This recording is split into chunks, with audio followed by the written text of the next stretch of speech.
Letter from Mr. President.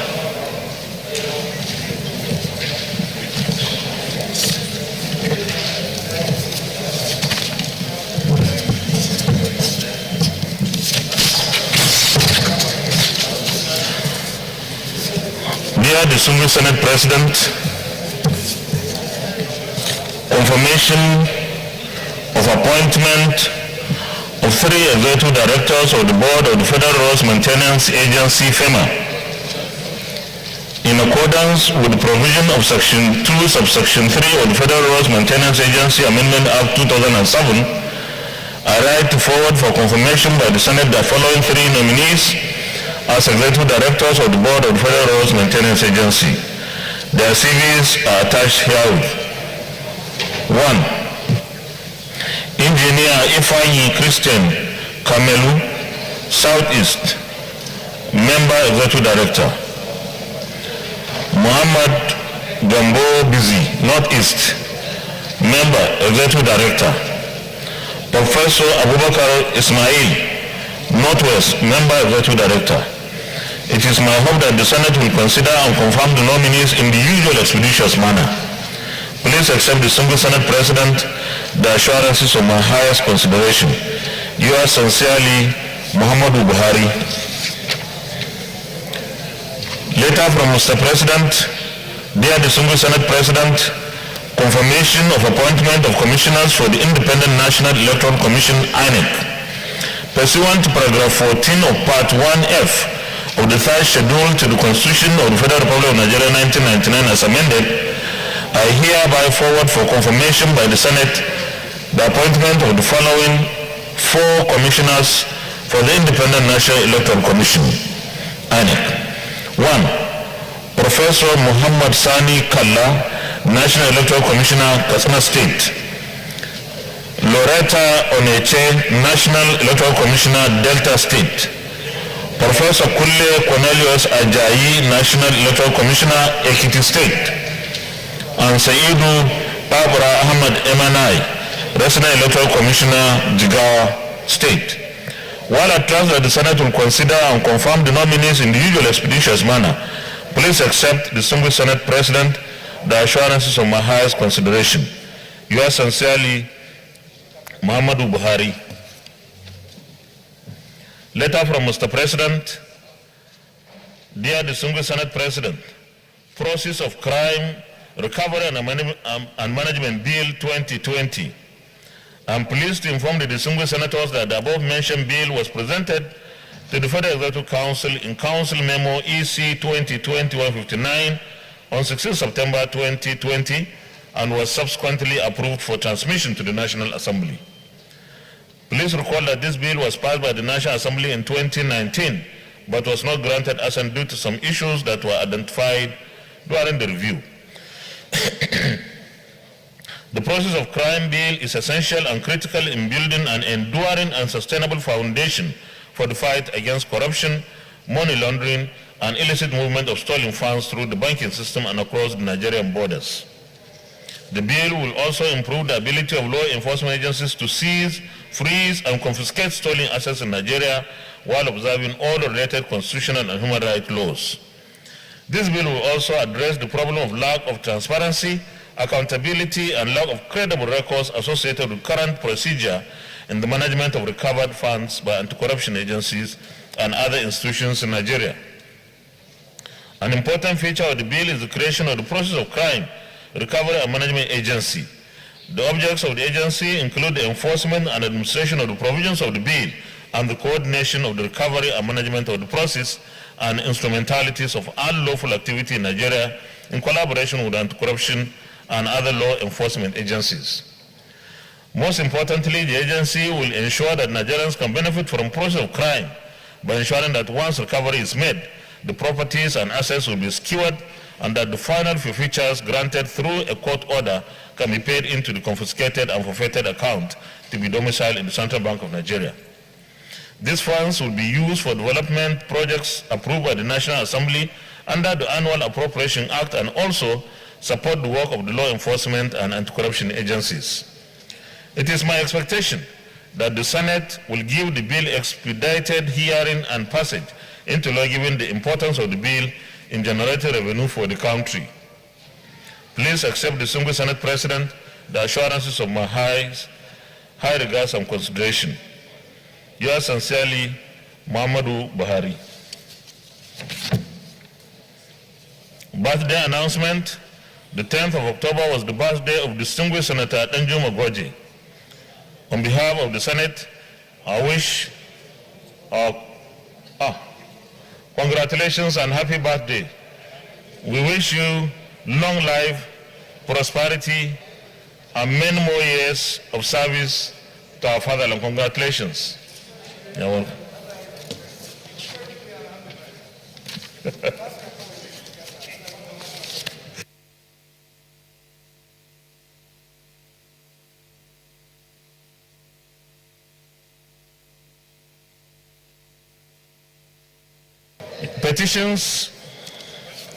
Petitions, distinguished Senator Patrick Ayo Akin-Elure.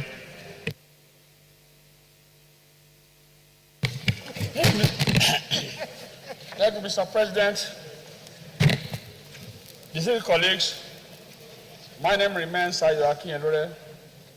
Mr. President, I have the pleasure to present petition not yet laid, but refer to the committee from the office of the Senate President.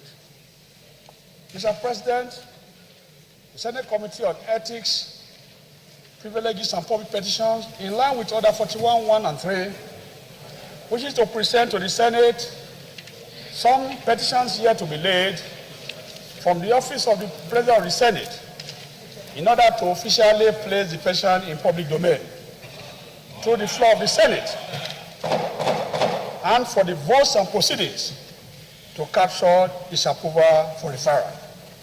Mr. President, please find below the summary of the petition so referred to my committee. 1. Petition from Suleiman Oni Gidado and 3 others versus former acting registrar of National Examination Council. 2. Petition from P.J. Faway of Mangna Parks Law Partners versus Nigerian Ajib Company. The petition is on oil spills of the Nigerian Ajib Oil Company pipelines at Osiema Tebia Baba, a case of total neglect and inhuman treatment on the land and people of Ike Guhebri community in southern Ijo local government area of Bayelsa State. A call for urgent attention and intervention. Number 3, Comrade Abiodun Oni and Comrade Ojoforo Onsho versus Federal College of Agriculture, Akure, Ondo State. Allegation of marginalization, humiliation, witch hunting, nepotism, and oppression of Ondo State indigents in the appointment of substantive provost and other principal officers of Federal College of Agriculture, Akure, Ondo State. Number 4, Kose Al-Fahos and 3 others versus Nigerian police. A passionate appeal for kind intervention on our restatement over unlawful dismissal as police mobile personnel. Number 5, Hajia Halima Adamu versus IBB University. Special request for Senate Committee on Public Petition to investigate the termination of my appointment with IBB University as a tutor, overturn the same and order for my restatement with all my entitlement. Number 6, CC Mbajika, Esquire, and Amara Ibekwe, Esquire, of Williams and Williams Legal Practitioners versus NYSC Directorate, Abuja. A petition for an abuse of bureaucratic process within the National Youth Service Corps, Directorate Headquarters, Abuja, and urgent intervention solicited. Number 7, Taiwo E. Olawanle, LP of Falana Chambers versus Nigerian Navy. Request for investigation into the trial and dismissal of NS Akinbadejo Adeoti, NN 1256 from Nigerian Navy.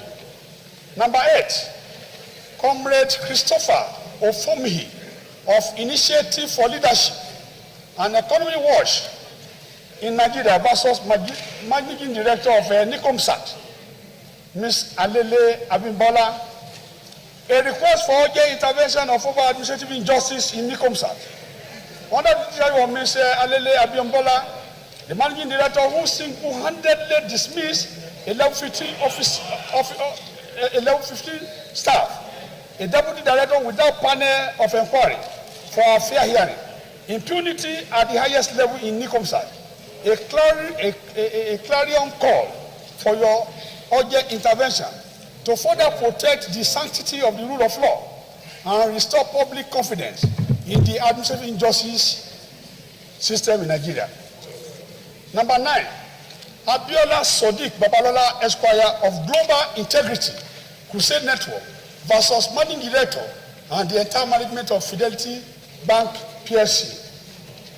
A petition against Mr. Nnamdi Okonkwo, Managing Director of CEO, and the entire management of Fidelity Bank PLC over unfair treatment, monumental injustice, unlawful termination of employment, and denial of entitlement in the sum of 7,867,697,803 naira 30 kobo only, owed to the not counters, driver bank trainees, senior executive officers, principal office assistants, assistant officers, executive trainees and senior managers in their employment across Nigeria under the auspices of Association of Aggrieved Fidelity Bank staff. Number 10, Res Oyekashi Esquire. Petition from Res Oyekashi Uzewu on malicious exclusion and removal of names of 47 repentant militants led by Damekeme Abiyefa from the federal government approved presidential amnesty list, whom the cruel stoppage of their routine monthly stipend from January 2011 to date. 11. Tolupapa Yelele Ako versus Nigerian Police. A passionate appeal to your good office for the immediate review and recall of the wrongful discharge of MPA/3/12/00818 Cadet Faloyi Temitope, a young Nigerian citizen who was unjustly discharged from Nigerian Police Academy, Woody, Kano, for the unfounded offense of examining malpractice. A call for your urgent intervention. Number 12, Benga Adetugbe and Co. versus Nigerian Police. A petition from Benga Adetugbe and Co. on behalf of Inspector Adama Abu Lahachis, AP number 224507, obstruct and unjustified denial of salaries and benefits as an officer of the Nigerian Police Force. Number 13, Comrade Adeniyi Alimi Suleiman and Center for Human Rights and Social Justice versus General Manager and Human Resources Manager of Pure-Chem Manufacturing Limited. A petition against General Manager, Human Resources Manager,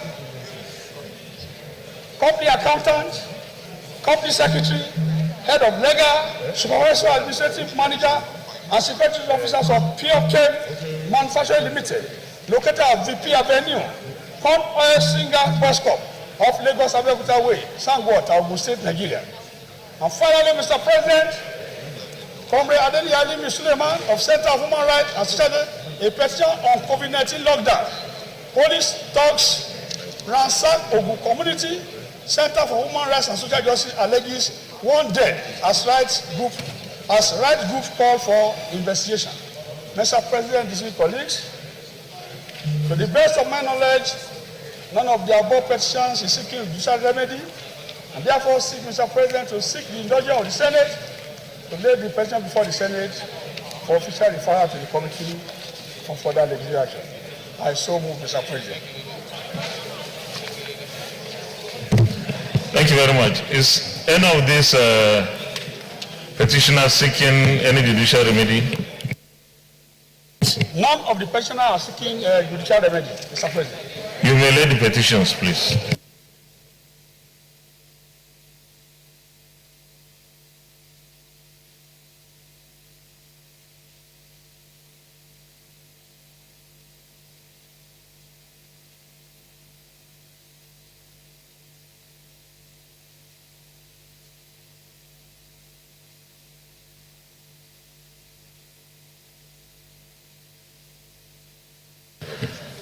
Thank you very much. The petitions are hereby referred to the Senate Committee on Ethics, Privileges and Public Petitions. Report back in 4 weeks.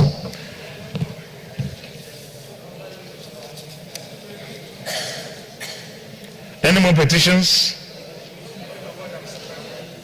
Any more petitions? Distinguished colleagues, by way of remarks, Sunday, the 11th of October, 2020 was the International Day of the Girl Child. Our girls in Nigeria and all over the world were commemorated, and it is my privilege here to, on behalf of all of us in the Senate and indeed the National Assembly, to also commemorate with our Nigerian girls. The 2020 International Day of the Girl Child had a theme of My Voice, Our Equal Future. For a long time, our girls have been suffering from discrimination, suffering from violence, and the lack of sufficient opportunities like the boys would always have. We are in a situation, in an age, where our girls need to be protected from violence. You recall that we had several cases of rapes on our girls. Our country, our society must continue to support the girls in the area of educating them, in the area of empowering them, giving them all the available opportunities for them to actualize their potentials like the boys are given the opportunities. We also have to ensure that the leaders of tomorrow, the mothers of tomorrow, are given very good head start. Today we have only 7 female senators. This kind of situation can be corrected right from the early stage when the girl child is given all the opportunities to be what she can be. We hope that one day, very soon, this chamber should have 50% of senators being female. Sorry?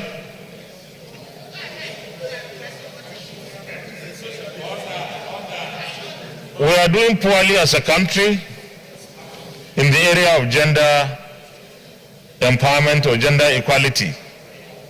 So we need to up our game as a country, as a people, by giving our girls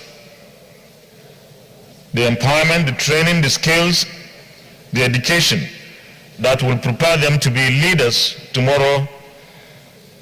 And of course, our country will be better for it. Thank you very much. Leader of the Senate. Point of order, Senator Buhari Abdul Fattah.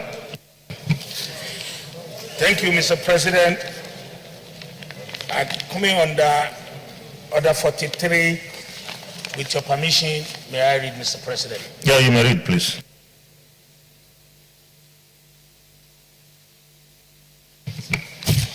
By the indulgence of the Senate and the leave of the President of the Senate, a senator may make a personal explanation, although there may be no question before the Senate, but no controversial matter may be brought forward, nor may debate arise upon the explanation. The terms of the proposed statement shall be submitted in detail to the President of the Senate when it's leave to make it sought. Mr. President. Go ahead.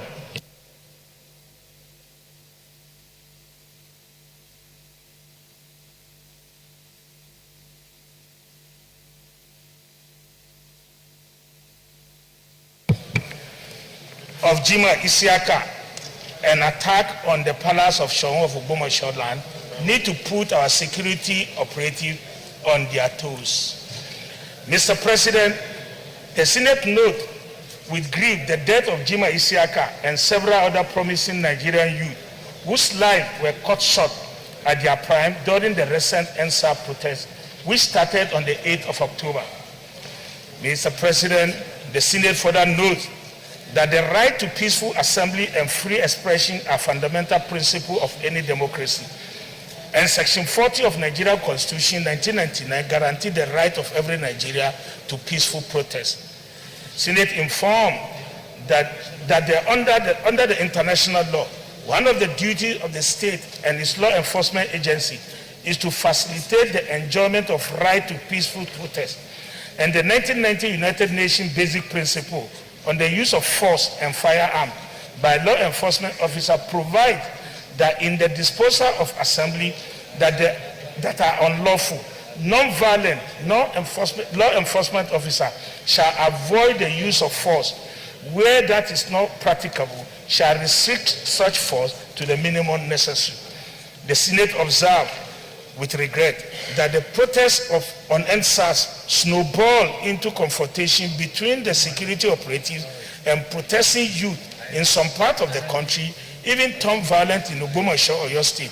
For instance, as Nigerian police were alleged to have injured 7 protesters and shot dead a young man known as Jima Isiaka, a constituent of mine, during the protest. Mr. President, distinguished colleagues, the Senate also observed with sadness that as a reaction to the death of Jima Isiaka, the palace of the paramount ruler of the city, the Shawon of Ogbomoso land, was attacked by the protesters. Several properties and vehicles were wantonly destroyed, and many palace officials sustained injury. Confirmed that non-violent protests have been feature of democracy, with demonstrators calling for declaration or cancellation or even expressing their displeasure at a particular decision of government. So while preserving freedom of speech and legitimate protest, in the course of imperative, attention must be paid to how security operatives handle peaceful protest with professionalism. Accordingly, the Senate resolved, 1, observe 1 minute silence in honor of Jima Isiaka and other Nigerian youths who lost their life due to the unprofessionalism of members of Nigerian police force. 2, mandate the Senate Committee on Police Affairs to interface with the hierarchy of Nigerian police force toward proper compensation to the family of the deceased, Jima Isiaka. 3, mandate the Senate Committee on Nigerian Police Affairs to interface with the hierarchy of the Nigerian police force for the reorientation of members of the force towards restraining the use of firearms during protests in line with the dictate of international law and global best practices. I so move, Mr. President. Thank you very much, Senator Abdul Fattah Bari. Because you have come under our standing order 43, this is not subject to debate. And of course, I can make my comments here. Let me say that we can adopt only the first prayer of observing a minute's silence, but the other prayers you have sought will not be possible because these are things that need to be debated and they cannot be debated because you have come under standing order 43. But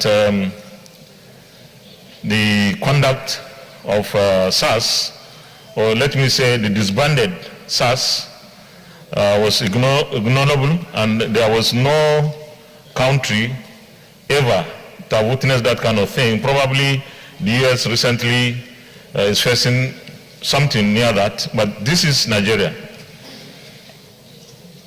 And the conduct was not acceptable and will remain a dark part of our history. SAS was funded by public funds, and the entire essence of the Nigeria police force is to ensure that there is law and order, that there is security for our people. And when SAS turned against the people, it was right for the people to protest peacefully.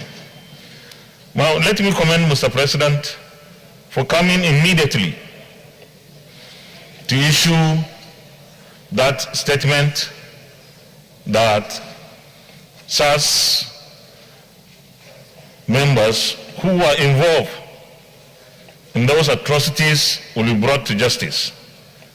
This should be with alacrity. And of course, the Inspector General of Police had to announce the disbandment. The protest, some physically involved, others through their pens, some through their prayers. I think the protest has yielded the desired result so far. And there may not be need to continue to protest again when SARS has been disbanded and those culprits who are involved in the killing and maiming of Nigerians will be brought to book.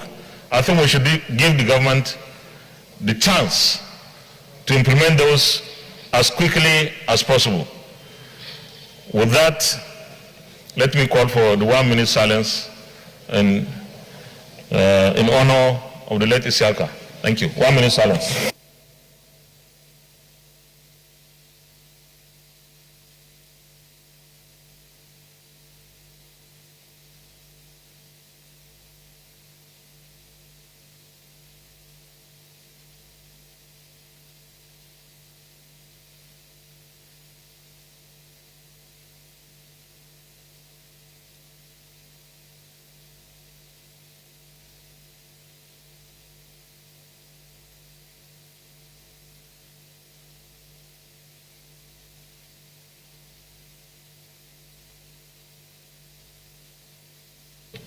May the soul of Jimo Isiaka rest in perfect peace. Amen.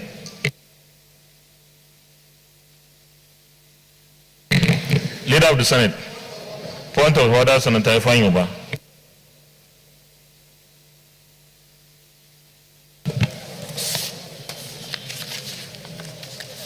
Thank you, Mr. President. My name is Senator Ifeanyi, Anambra South Senatorial District. Mr. President, I come through order 43, and if you permit me, I may read. Sorry, which order is that? Okay, 43.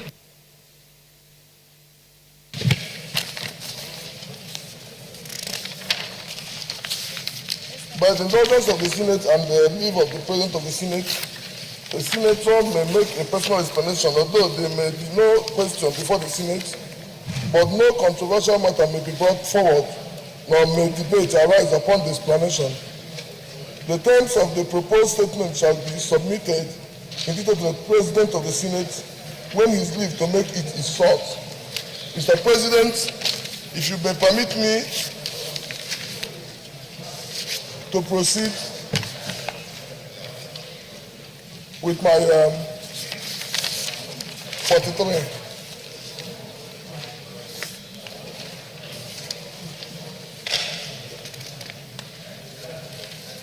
Thank you, Mr. President. I come under 43 of the Senate Rules personal explanation to commend the Inspector General of Police, IGP, for his timely intervention to the long-standing Special Anti-Robbery Squad SARS menace with the recent disbandment of the unit and Nigerian youth for their resilience and tenacity in standing against police brutality. The Senate today may I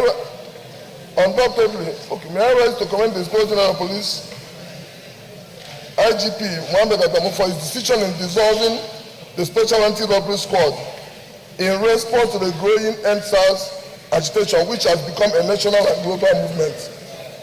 Undoubtedly, this is a very timely and welcome development, which I commend the Inspector General of Police for his responsiveness in addressing the urgent and cognate concerns of Nigerians. I also want to especially salute the patriotic zeal, resilience, and resolve of Nigerian youth who stood to resist police brutality in the face of daunting circumstances. By virtue of this feat, the Nigerian youth can hold their heads high as people of valor that stood tall to be counted when history needed them most.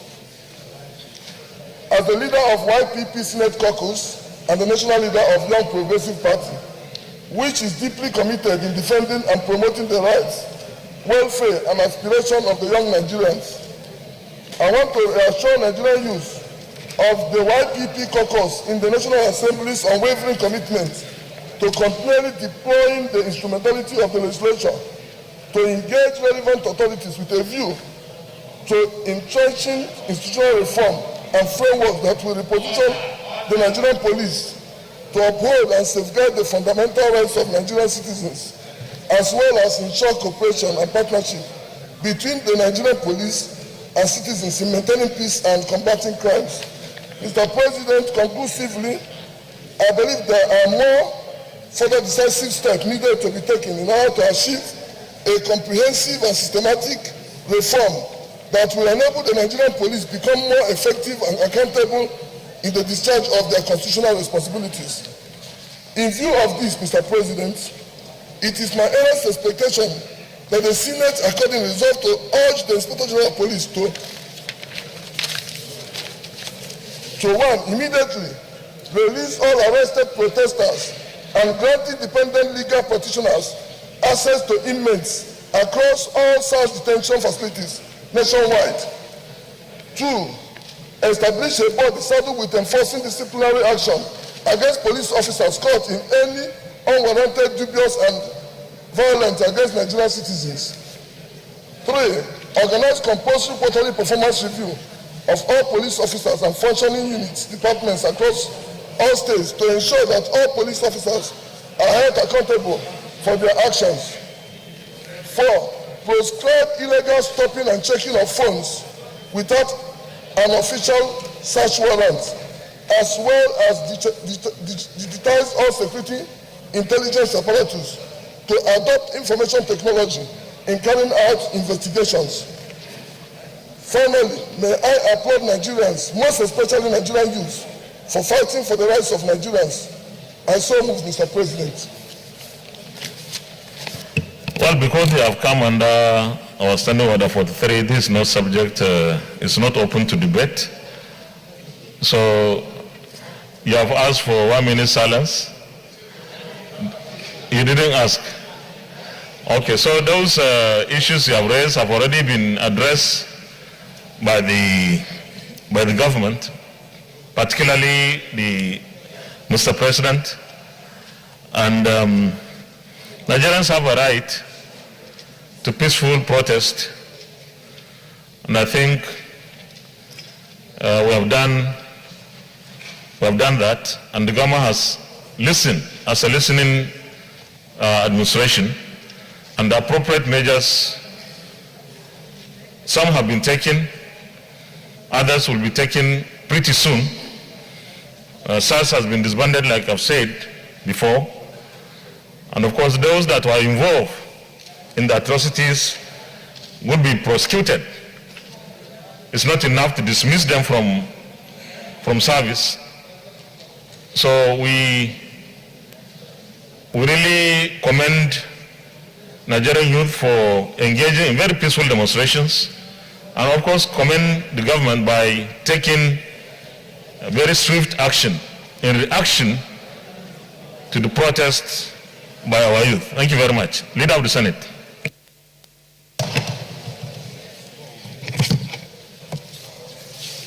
Mr. President, my highly respected and distinguished... Senator Okorocha, you are raising your hand. Is it a point of order or what? You should, okay.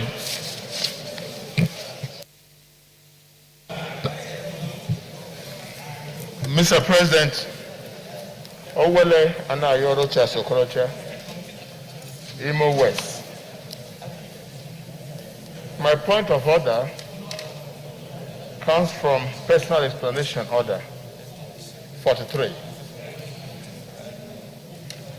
By the indulgence of the Senate President and the leave of the President of the Senate, a senator may make a personal explanation, although there be no question before the Senate. But no controversial matter may be brought forward, nor may debate arise upon the explanation.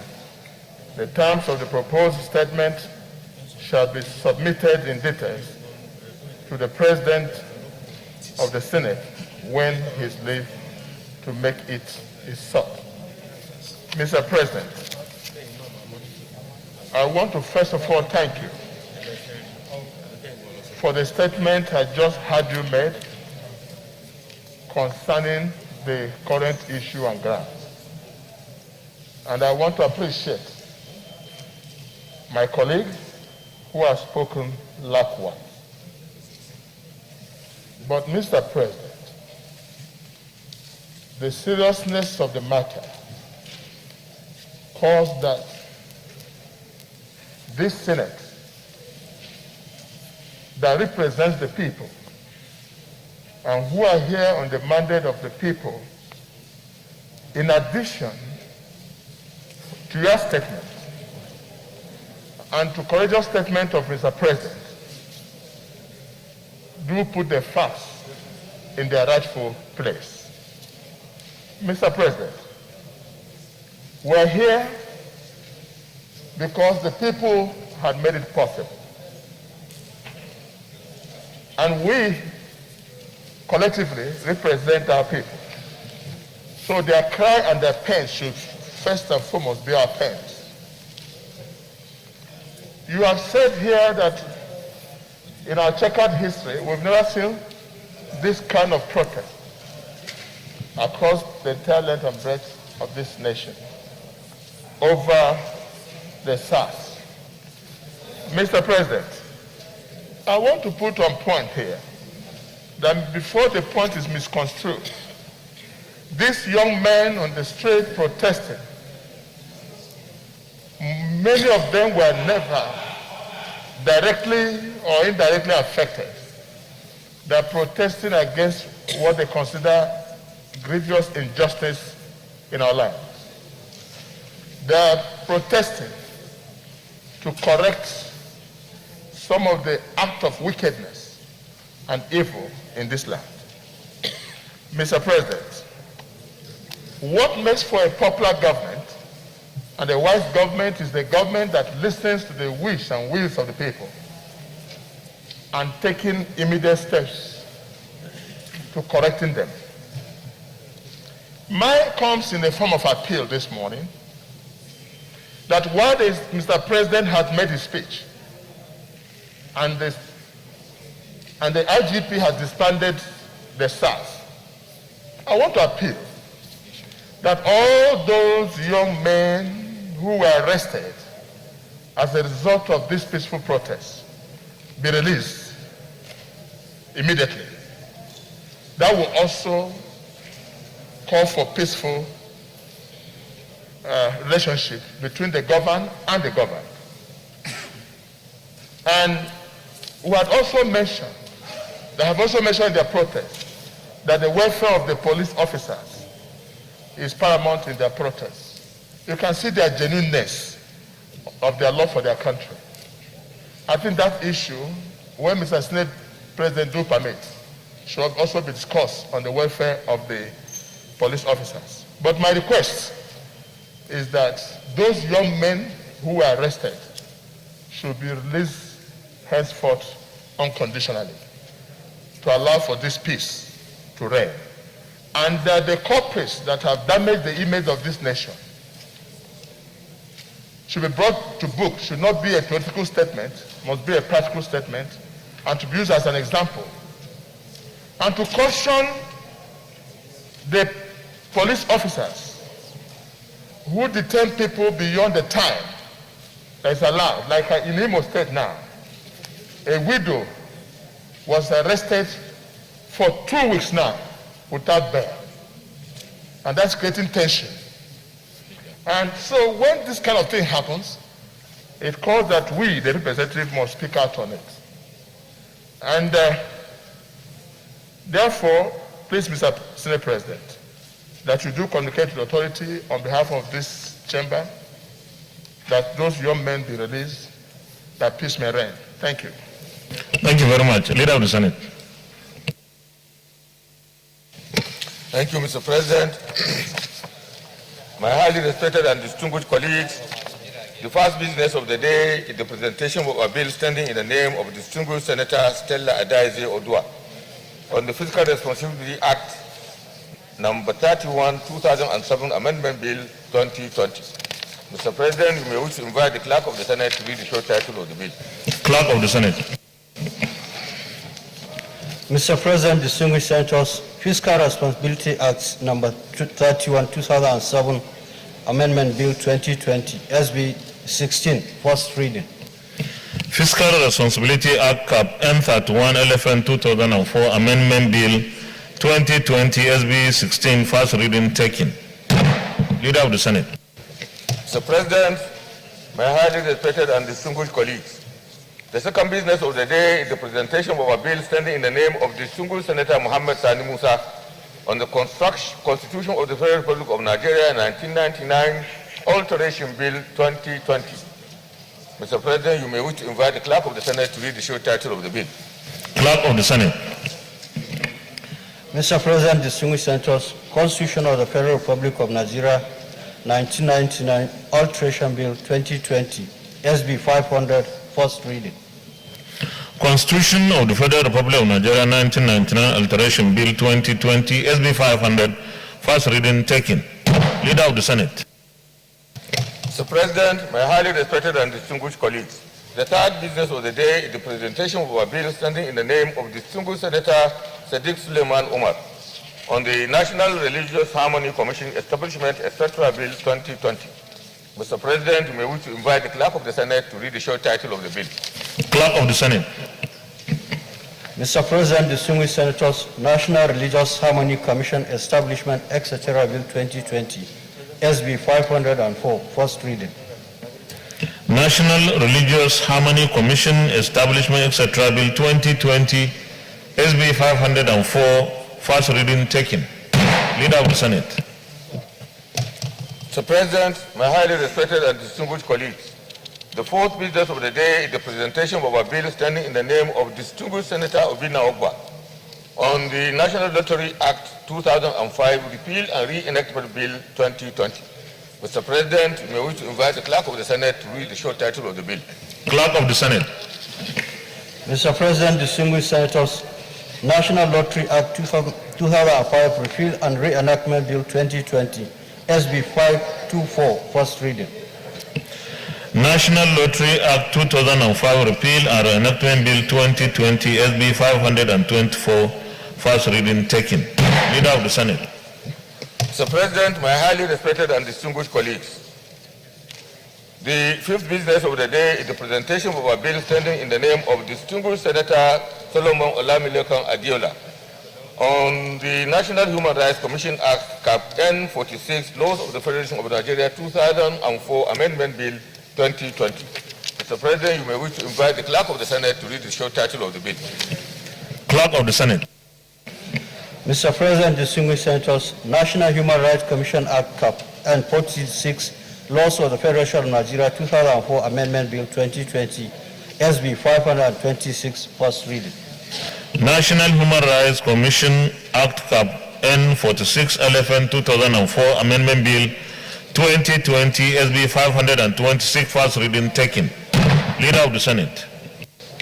Mr. President, my highly respected and distinguished colleagues, the first order of the day is the presentation and consideration of the report of the Committee on Judiciary, Human Rights and Legal Matters on the screening of the nominations of 8 justices of the Court of Appeal for appointment as justices of the Supreme Court of Nigeria. They are as follows. Number 1, Honorable Justice M. Lawal Garba from the Northwest Zone. Number 2, Honorable Justice Helen M. Ogunwumiju from the Southwest. Number 3, Honorable Justice Abdu Aboki from the Northwest. Number 4, Honorable Justice I.M.M. Saulawa from the Northwest. Number 5, Honorable Justice Adamu Jauro from the Northeast. Number 6, Honorable Justice Samuel C. Oseji from the South-South. Number 7, Honorable Justice Tijani Abubakar from the Northeast. And number 8, Honorable Justice Emmanuel A. Agim from the South-South. Distinguished senators will recall that the request from Mr. President Commander-in-Chief was referred to the committee on Wednesday, 30th September 2020. Mr. President, you may wish to invite distinguished Senator Michael Opeyemi Bamidele, the chairman of the committee, to move the motion for the presentation and consideration of the report. Senator Michael Bamidele Opeyemi. Thank you, Mr. President. Mr. President, distinguished colleagues, I am Michael Opeyemi Bamidele. I represent Ekiti Central Senatorial District. Mr. President, I rise to move that the Senate do receive and consider the report of the Committee on Judiciary, Human Rights and Legal Matters on the screening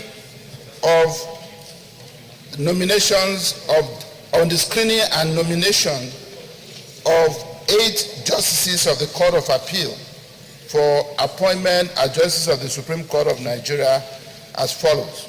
Honorable Justice M. Lawal Garba, Honorable Justice Helen M. Ogunwumiju, Honorable Justice Abdul Aboki, Honorable Justice I.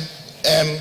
Saulawa, Honorable Justice Adamu Jaro, Honorable Justice Samuel C. Oseji, Honorable Justice Tijani Abubakar, and Honorable Justice Emmanuel A. Agim.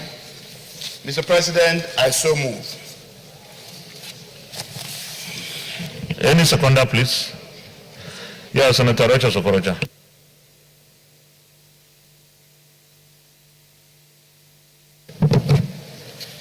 Thank you, Mr. Senate President.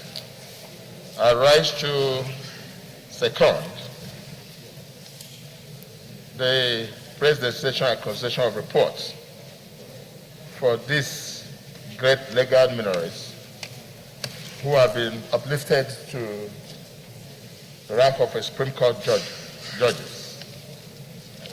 Mr. President, while I commend the committee for a job well done,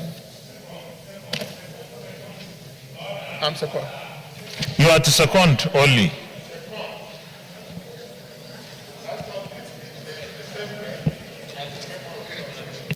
Just second, please, because he has to present the report. The report has not been presented yet. Distinguished colleagues, those in favor of the motion that the Senate do receive and consider the report of our Committee on Justice, Judiciary, Human Rights and Legal Matters, say aye. Those against say nay, the ayes have it. You may lead the report, Senator Bamidele.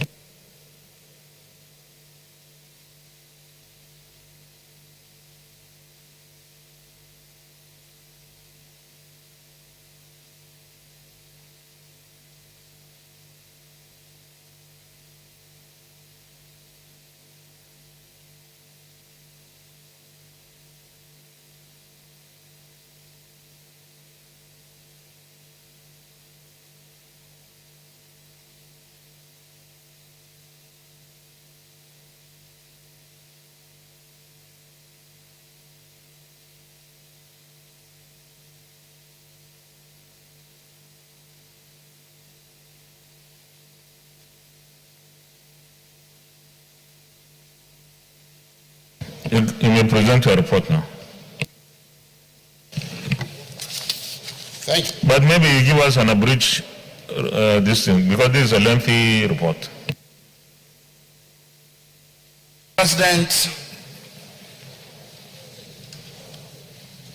the Senate at its plenary sitting on Wednesday, 30th September 2020, deliberated on Mr. President's request for the confirmation of the nominations of Honorable Justice M. Lawal Garba, JCA, Honorable Justice Helen M. Ogunwumiju, JCA, Honorable Justice Abdul Aboki, JCA, Honorable Justice I.M.M. Saulawa, JCA, Honorable Justice Adamu Jaro, JCA, Honorable Justice Samuel C. Oseji, JCA, Honorable Justice Tijani Abubakar, JCA, and Honorable Justice Emmanuel A. Agim, JCA, for appointment as Honorable Justices of the Supreme Court of Nigeria, and referred same to this committee for further legislative action and to report back with its recommendations.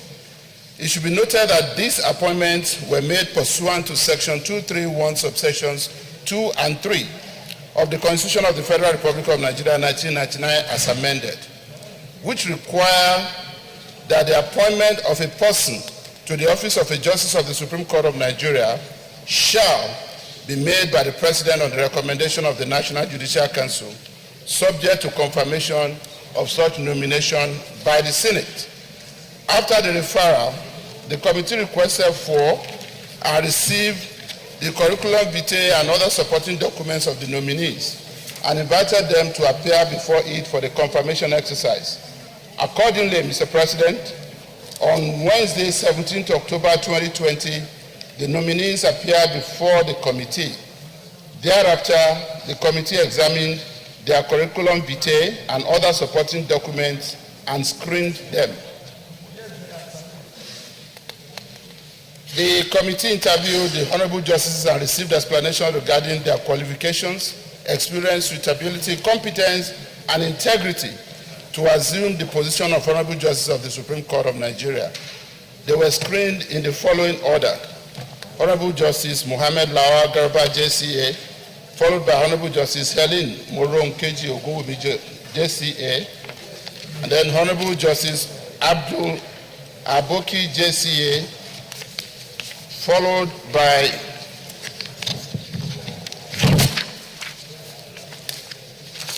Honorable Justice Ibrahim Mohammed Musa Salawa, JCA, then Honorable Justice Adamu Jaro, JCA, and Honorable Justice Samuel C. Oseji, JCA, then Honorable Justice Tijani Abubakar, JCA, and finally Honorable Justice Emmanuel A. Agin, JCA.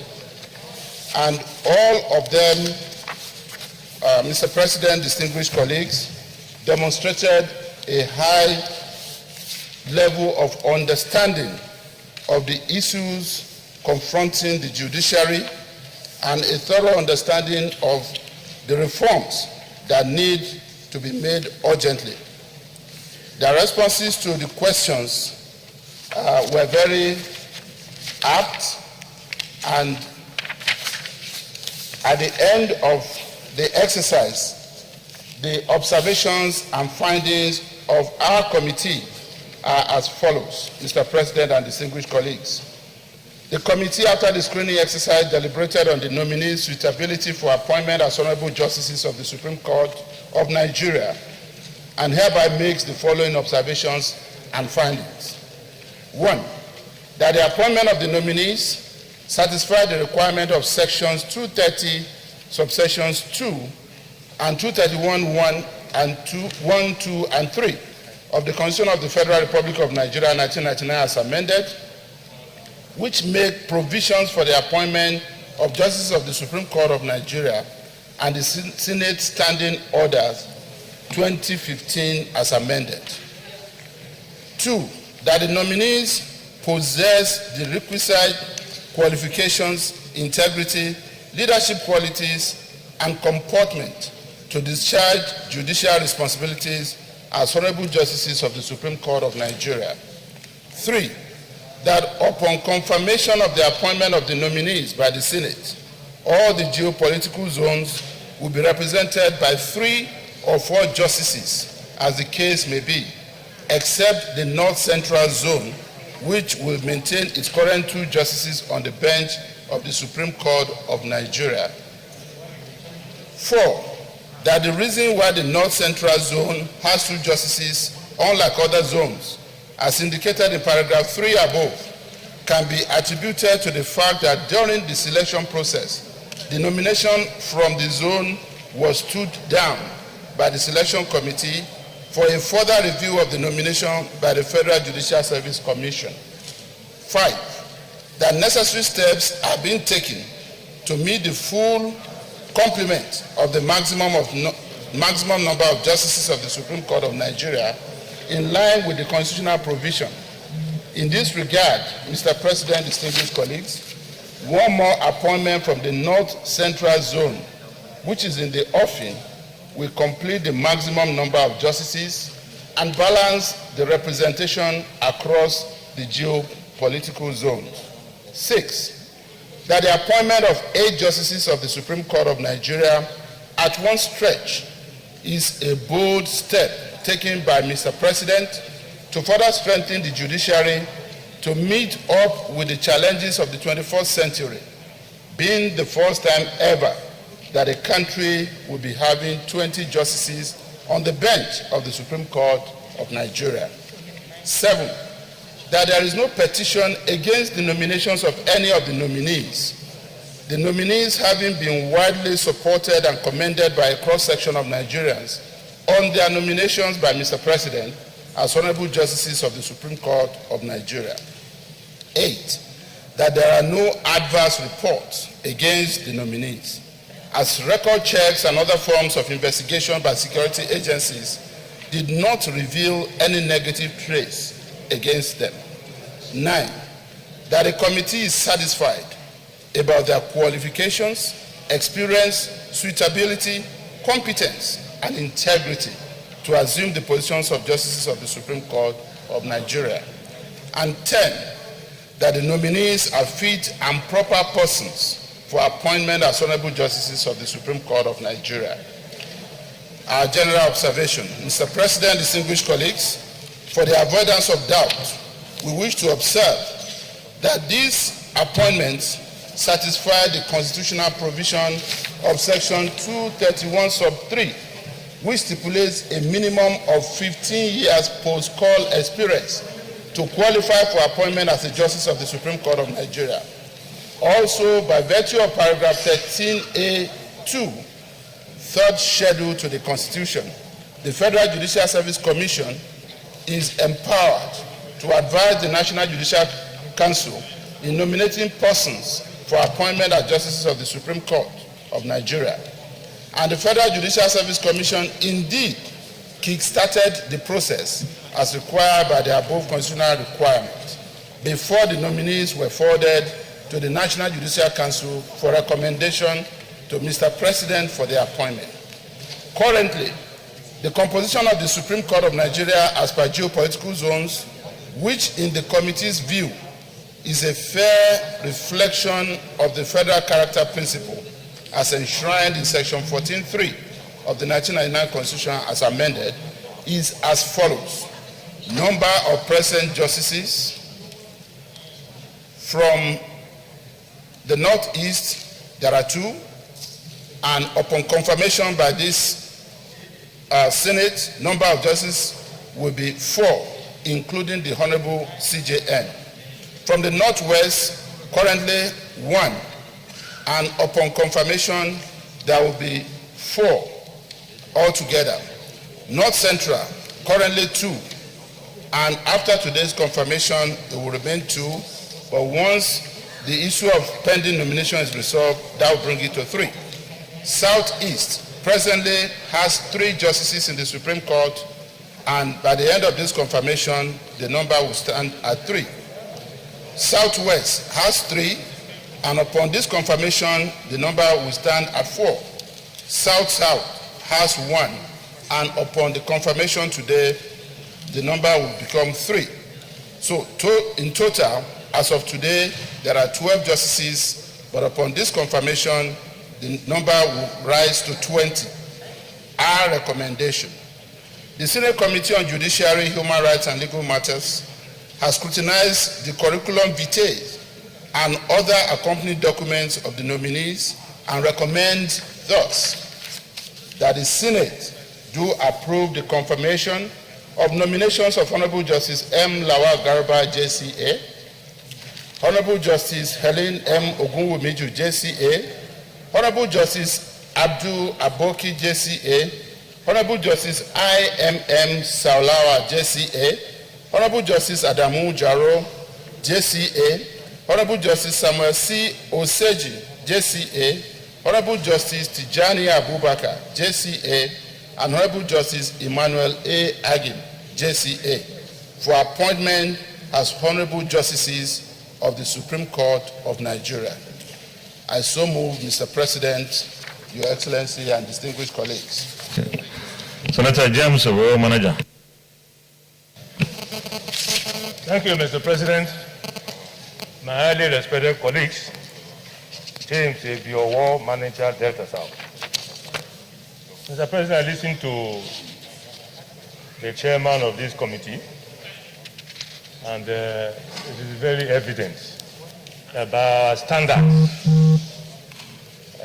in this country, and as a Senate, the committee has done a good job. It is very clear that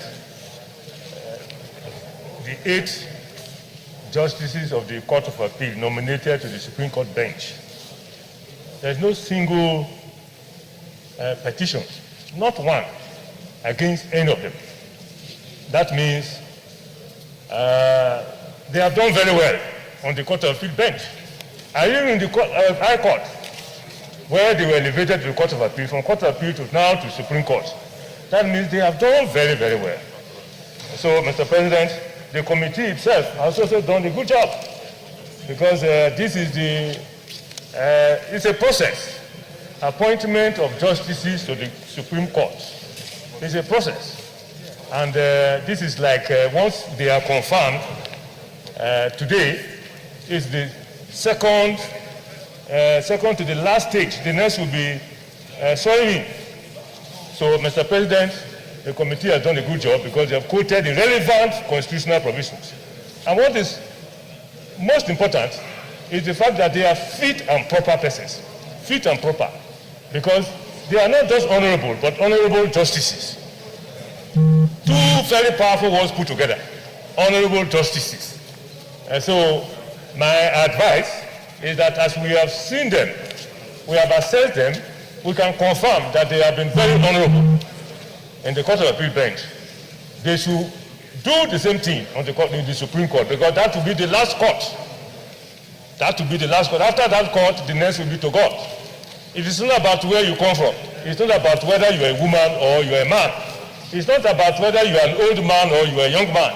What is important is justice to everybody.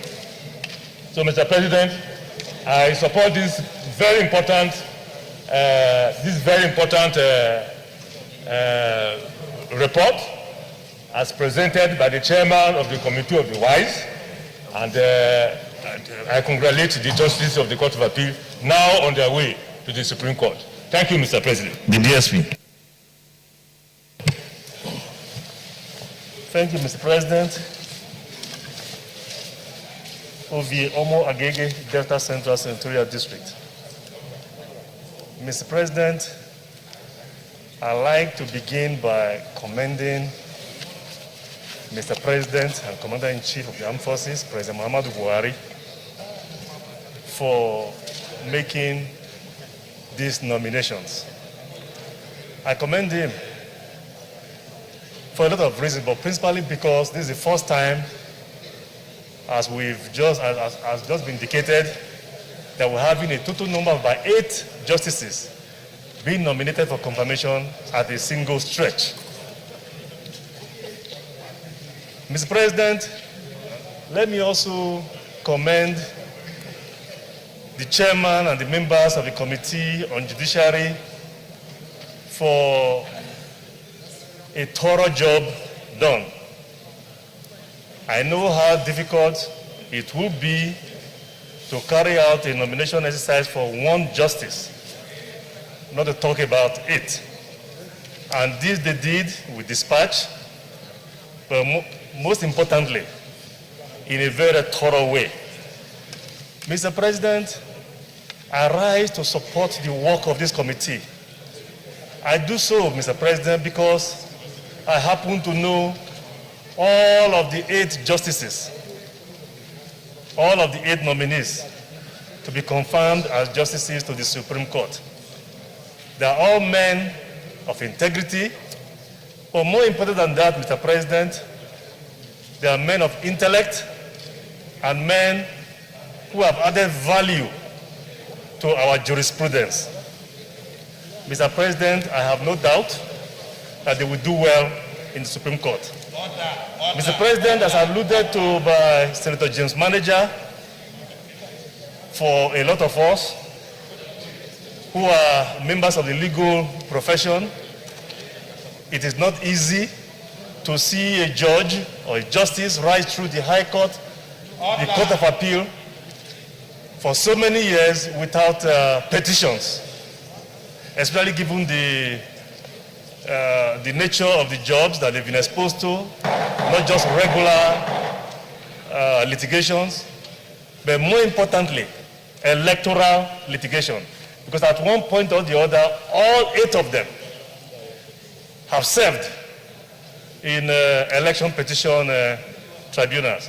And to have gone through all of that without a petition or 2, and to come before this Senate Judiciary Committee without a petition, it is a mean feat. So, Mr. President, once again, if I take my seat, I want to urge my colleagues to all support all 8 nominations so that they can be confirmed. Mr. President, thank you very much, Mr. President. Thank you. Senator Mohammed Adamu Alero.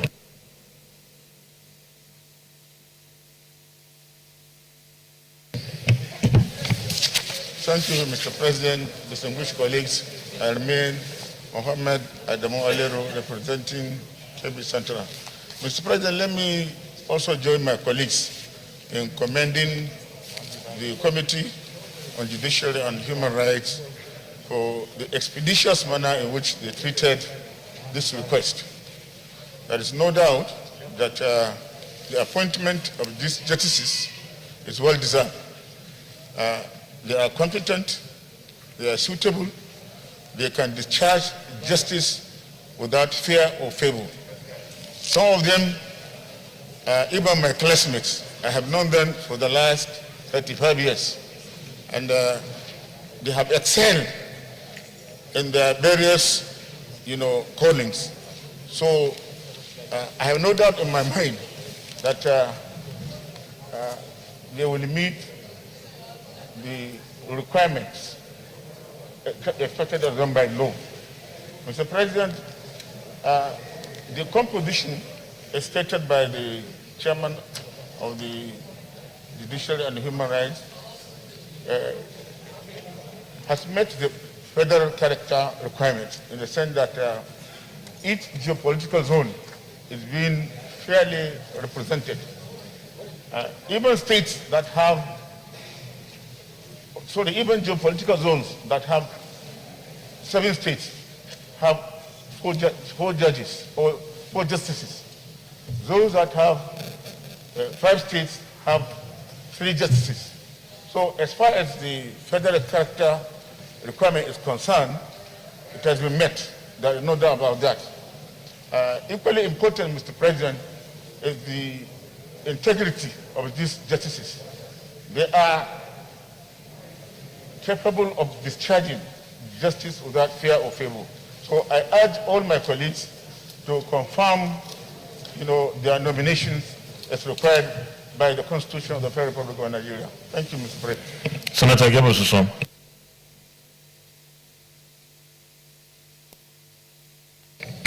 Mr. President, I'm Dr. Gabriel Suswam, Benue Northeast. Mr. President, as a member of the Judiciary Committee, I rise to collaborate and support the report as presented by the able chairman of the committee. Mr. President, we met with all the 8 justices who were nominated for the Supreme Court job. Mr. President, we interacted with them, we looked at their CVs, and as has been said here by previous speakers, these are men of integrity, men who have proven integrity in their previous appointment. Mr. President, as justices of the Supreme Court who, after their judgment, you can only appeal to God, we want to say that these are men who will give judgment irrespective of whose goes is oil. And that is very important in the appointment of people in those positions. And so, Mr. President, I also want to support the previous speaker that this Senate do approve the confirmation of these justices without any hesitation, because these are men that we've screened them in a bipartisan manner, because that committee is made up of all parties, and we all agree that these are men that qualify to occupy those positions. So, Mr. President, it's just to support the presentation of our chairman. Leader of the Senate. We'll go to the committee of the whole. To move a motion for this distinguished chamber to invite the chairman to move to a committee of the whole to consider the report. I so move. Minority Leader. Thank you, Mr. President. I so second. So much, colleagues. Those in favor of the motion that the Senate resolves into committee of the whole to consider the approval of the nominees of Mr. President say aye. Those against say nay. The ayes have it.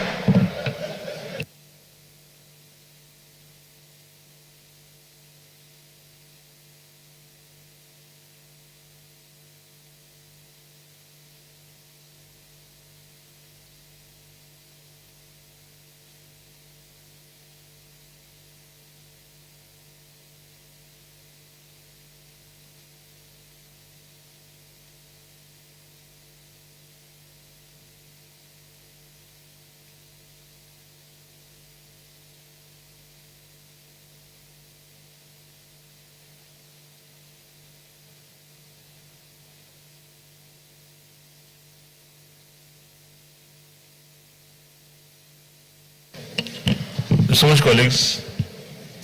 We're going to do approval.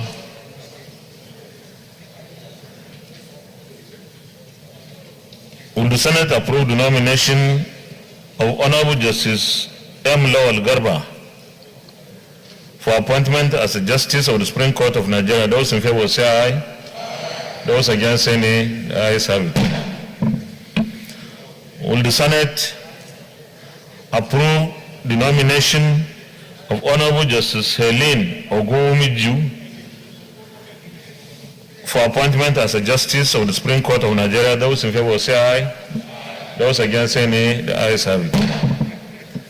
Will the Senate approve the nomination of Honorable Justice Abdu Aboki for appointment as a Justice of the Supreme Court of Nigeria? Those in favor say aye. Those against say nay. The ayes have it.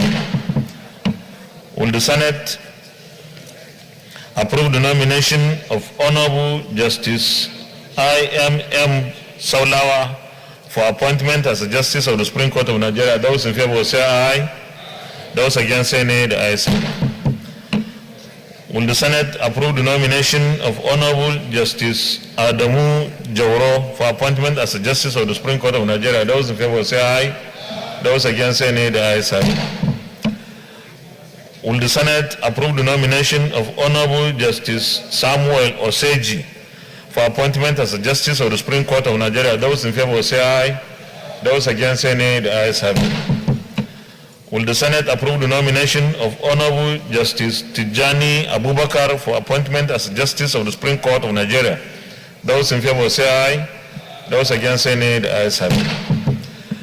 Will the Senate approve the nomination of Honorable Justice Emmanuel Ajum for appointment as a Justice of the Supreme Court of Nigeria? Those in favor say aye. Those against say nay. The ayes have it. Leader of the Senate. Rise a motion for chair to move back plenary to report progress. I so move. Minority Leader. Thank you, Mr. President. I so second. Distinguished colleagues, those in favor of the motion that the Senate reverse to plenary for the chair to report progress say aye. Those against say nay. The ayes have it.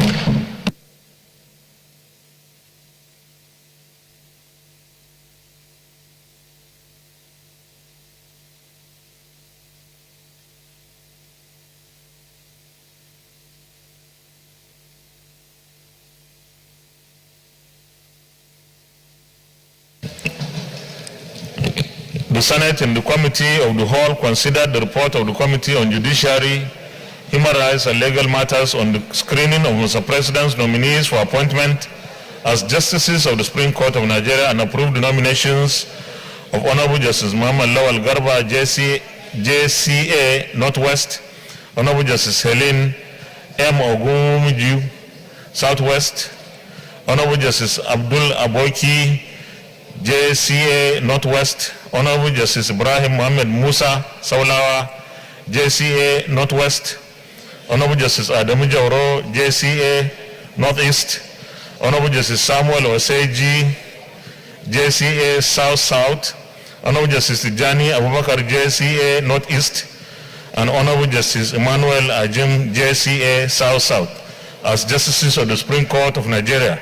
Is this a true reflection of what transpired in the Committee of the Whole? Thank you.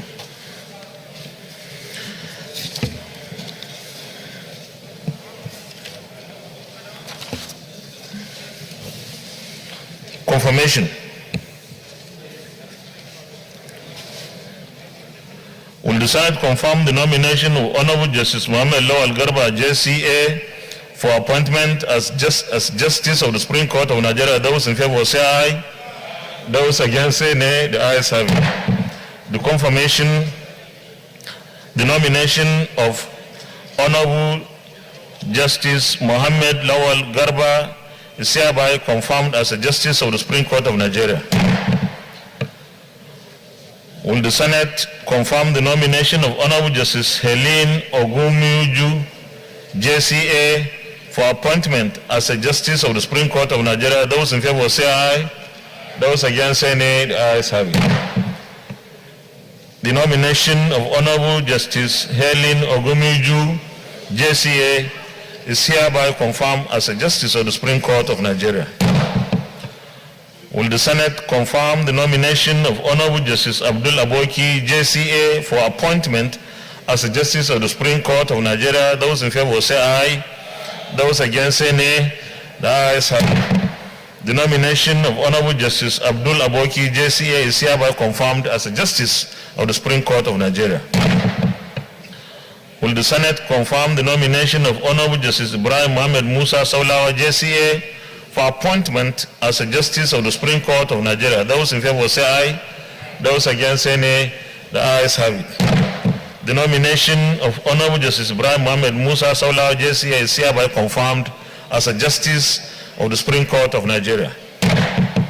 Will the Senate confirm the nomination of Honorable Justice Adamu Jauro, JCA, for appointment as a Justice of the Supreme Court of Nigeria? Those in favor say aye.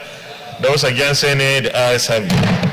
The nomination of Honorable Justice Adamu Jauro, JCA, is hereby confirmed as a Justice of the Supreme Court of Nigeria. Will the Senate confirm the nomination of Honorable Justice Samuel Oseji, JCA, for appointment as a Justice of the Supreme Court of Nigeria? Those in favor say aye. Those against say nay. The ayes have it. The nomination of Honorable Justice Samuel Oseji, JCA, is hereby confirmed as a Justice of the Supreme Court of Nigeria. Will the Senate confirm the nomination of Honorable Justice Tijani Abubakar, JCA, for appointment as a Justice of the Supreme Court of Nigeria? Those in favor say aye. Those against say nay. The ayes have it. The nomination of Honorable Justice Tijani Abubakar, JCA, is hereby confirmed as a Justice of the Supreme Court of Nigeria. Will the Senate confirm the nomination of Honorable Justice Emmanuel Ajim, JCA, for appointment as a Justice of the Supreme Court of Nigeria? Those in favor say aye.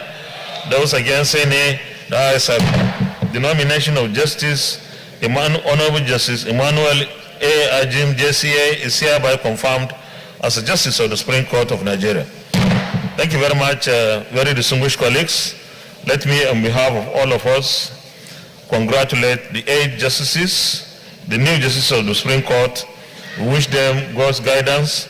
We pray that by these confirmations, the Supreme Court will have now more hands to deal with those cases that are waiting in the Supreme Court.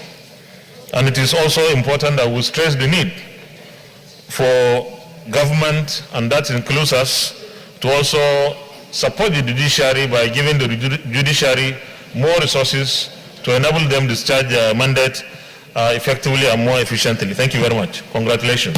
Leader of the Senate. Thank you, Mr. President. My highly respected and distinguished colleagues, the second order of the day is the second reading of the 2021 Appropriation Bill 2020. Distinguished senators will recall that Mr. President, Commander-in-Chief presented the 2021 budget to a joint session of the National Assembly on Thursday, 8th October 2020. And in accordance with our Standing Order 92-1, subsection 1B, the 2021 appropriation bill is deemed to have been read the first time by the virtue of the presentation of the bill to a joint session of the National Assembly.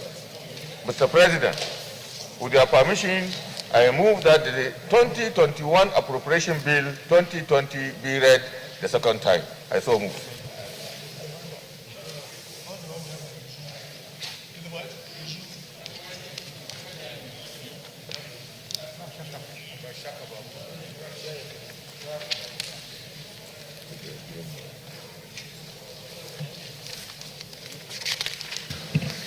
Leader of the Senate, you can lead the debate now.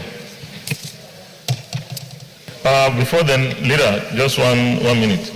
Distinguished colleagues, where's the list? List? No.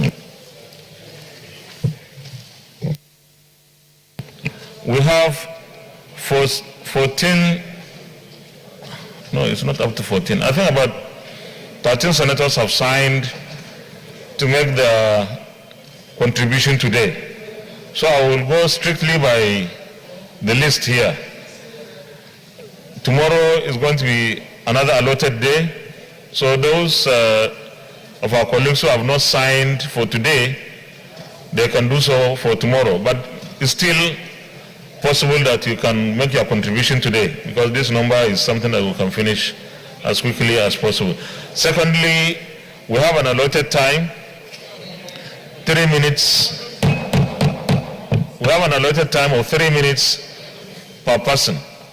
The chief whip is supposed to keep the time. In his absence, the deputy chief whip.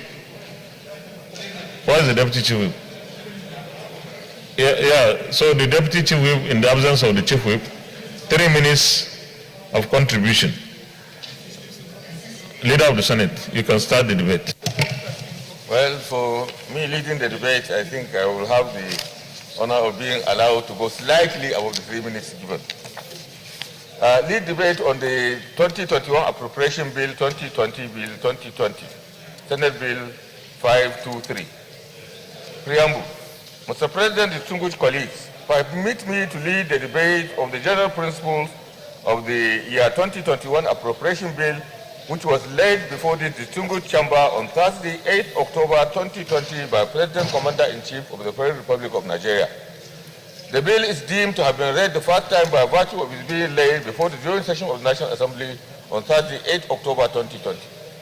Mr. President, my highly esteemed colleagues, this bill seeks to authorize the issue out of the Consolidated Revenue Fund of the Federation the total sum of 13,082,420,568,233 naira only for the year ending 31st day of December 2021. Mr. President, my highly respected and distinguished colleagues, we are today called upon by history, and indeed our Nigerian compatriots, to play our role as distinguished senators of the Federal Republic of Nigeria and as statesmen. Today we are in interesting and difficult and tumultuous times, not only in our country but throughout the world. We have arrived at a watershed, a crossroad in history, when we cannot afford to make grievous mistakes that could plunge our nation and our people into turmoil and self-destruction. It's a time for sober judgment, reflection, and statecraft. Mr. President, distinguished colleagues, we are all witnesses to the cacophony of voices and opinions of some of the leading members of our society, our compatriots who, out of genuine concerns, frustration, sense of entitlement, or sheer political bravado, call for the dismemberment of this nation, or for public disobedience through which they hope to bring down the government of the day, thereby truncating our hard-won democratic journey. The constitutional reform process is there in the National Assembly to satisfy the yearnings and aspirations of Nigerians for restructuring and reshaping our federation to make it all an inclusive and all-embracing polity. We, as senators of the Federal Republic, should not contemplate the dangerous and destabilizing temptations of dismembering our federation, We must stand by the honor of our status, our convictions, and our oath of office, which is to preserve and protect the interests of Nigeria and Nigerians as a whole. We are obliged to place the social and economic challenges we face today in their proper historical perspectives, with a view to determining the best course of action for our people and our nation at this point in history. Roots of our current economic crisis and its economic challenges. Nigeria, since 1973 oil shock, has been living on oil, selling crude petroleum to import almost all our survival and development requirements. Any drop in the price of oil, therefore, plunges this nation into fiscal and monetary turbulence. Add the coronavirus to this mix, and we have a crisis of monumental dimensions. Distinguished colleagues will recall that immediately after this government came into office on 29 May 2015, oil prices plunged. Oil, which was selling at $110 in 2014, crashed to $30 in January 2016. Immediately afterwards, the economy went into recession, with GDP in the negative territory of minus 2.06% in the second quarter of 2016.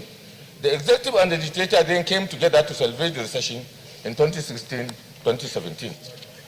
The economy subsequently came out of recession when oil prices improved in 2017 and GDP was increasing in a reasonable trajectory toward 3% per annum. Then another oil shock, and the coronavirus pandemic hit us and the rest of the world in January 2020. Oil prices plunged again below $20 per barrel. The executive and the legislature came back together again and took stock of the damage inflicted by the oil shock and the pandemic and reviewed the 2020 budget, on which we worked so hard. This became necessary because all the assumptions on which that 2020 budget was based had been rendered nugatory. This revision, which the legislature conducted jointly with the executive, was responsible for the relative stability which cushioned the COVID-19 hardship and averted a catastrophic meltdown of our economy, leading our GDP decline to only minus 4.2%. When you compare it to the United States, about 25%, the Britain about 20 to 30%, and the rest of the developed world will have about the least that was affected by more than 50 to 20%. But our own, because of the connection that we have and the coming together of the two arms of government, we are limited to meet our own damage to only that's 4.2%. And I think this is commendable, and this government, and we also should commend ourselves for this hard work that we have done to limit the damage to our economy. The budget 2021 budget proposal. It is in this context that we should place the 2021 budget proposal submitted by the executive. It is important to note at the outset that this proposal is not strange to the leadership of the National Assembly and its committees on finance and national planning. All the parameters we were discussed and agreed upon, at least in principle. What remains for us is to closely examine the contents and the details in order to sort things out and smoothing the rough edges. This has been done. We have mandated us, and we sat down with the executive, agreed on all the parameters. Where we didn't agree, we forced them to change and take the position which we think was right, and they agreed. So first are the basic assumptions and parameters. Benchmark oil price, which you all know, $40. Oil condensate production, 1.86 million barrels per day. Exchange rate, they are all there. The revenue profile is there. The budget expenditure profile is there. We have listed the major issues there. So from the above scenario, we can see that the recurrent expenditure is still too high, constituting over 43% of the total budget outlay. It contains personnel costs, pensions, benefits, overheads, and some coronavirus palliatives and certain aspects of our social investment programs. These expenses are necessary for stabilizing the government and the polity. The budget deficit. A budget deficit of 5.19 trillion represents 3.6% of the GDP. And this is therefore above the 3% threshold set by the Fiscal Responsibility Act. Even though the deficit is covered by 4.28 trillion in new borrowings and funds obtainable from privatization proceeds and multilateral and bilateral sources, it is important for our committees on finance to raise the matter for the National Assembly to permit this increase in order for us to be on the side of the law. It is important at this point, very, very important, for me to point out that issues of revenue shortfall and meeting unexpected emergency from my own small knowledge, can only be tackled in two ways. One, by borrowing. Two, cutting expenditure, shrinking the economy, and the government and social services, rationalization, job cuts, etc. While the first option will pile up debt, which must be paid in the future, it allows you to survive the present and stabilize you to enable you to divide the means of paying the debt. If invested properly, debt could provide one of the platforms and the capacity to pay the debt itself and catapult one into a brighter future. The second option, which is more dangerous, is to shrink the economy and risk political suicide and economic turbulence by sacking workers, obliterating opportunities, obliterating communities, cutting social services, and starving our communities to death and oblivion. While the first option requires management discipline, the second option risks chaos, suffering, and destitution. Of the two options, the first is better than the second. Capital expenditure. The proposed expenditure is 3.78 trillion, including special intervention. On the capital side, progress has been made. I listed some of the areas, just some few.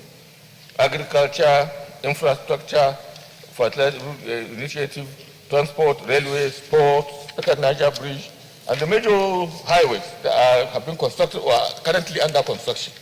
However, we must note that some of these projects are largely funded off budget and through foreign and domestic debt. Therefore, we need to pursue non-debt options in infrastructure development through PPPs, BOTs, etc. Arrangements with investors, both local and foreign, are necessary in order to reduce our debt burden. Nevertheless, it is also important to note that a budget deficit of this size requiring more indebtedness is not healthy for the long-term development of the country. But this must be tolerated now because of the challenges of the times we are in. It is important, above all, to note that this is a budget of recovery and perseverance. Indeed, the Buhari administration, since its inception in May 29, 2015, has been the most economically jinxed in the history of this nation. It started with having to manage 40 to 50% of the revenues accruing to previous governments, in spite of having larger and more intractable outlays of social, political, and economic responsibilities to attend to. The performance and administration should therefore be objectively measured, taking these issues into consideration. Distinguished colleagues, I therefore urge you, please, to approve the second reading of this appropriation bill for its consideration by Appropriation Committee and its subcommittees. I thank you, Mr. President. I thank you, my distinguished colleagues, for listening to me. Thank you very much. Thank you very much, Leader. Opposition Leader. Thank you, Mr. President. My name is Senin Naya Baribe, and I represent Abia South. Thank you, the leader of government business. Leader, can you switch off your mic, please, so that we can hear him well?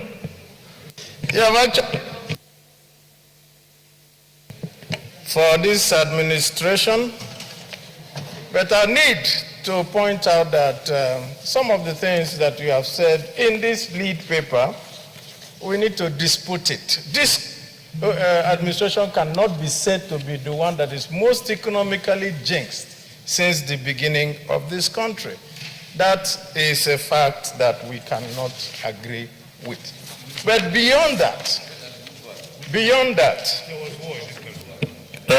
Minority Leader.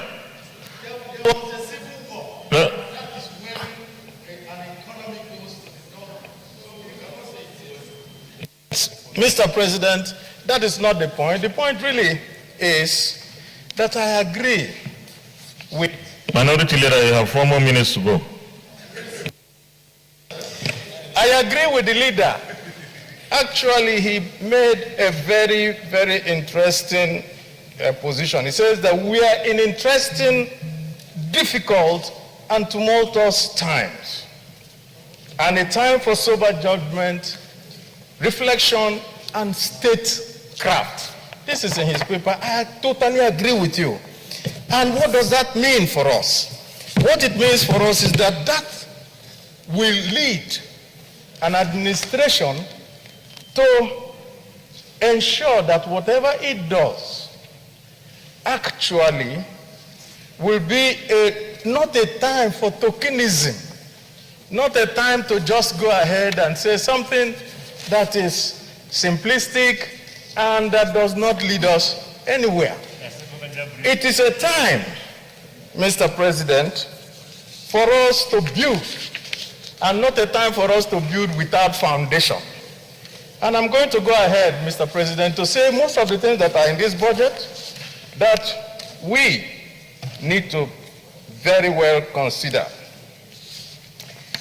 This budget proposal from this administration says something that is very critical for each and every one of us to know. It seems that the government does not have an overarching view of what it needs to do with this economy.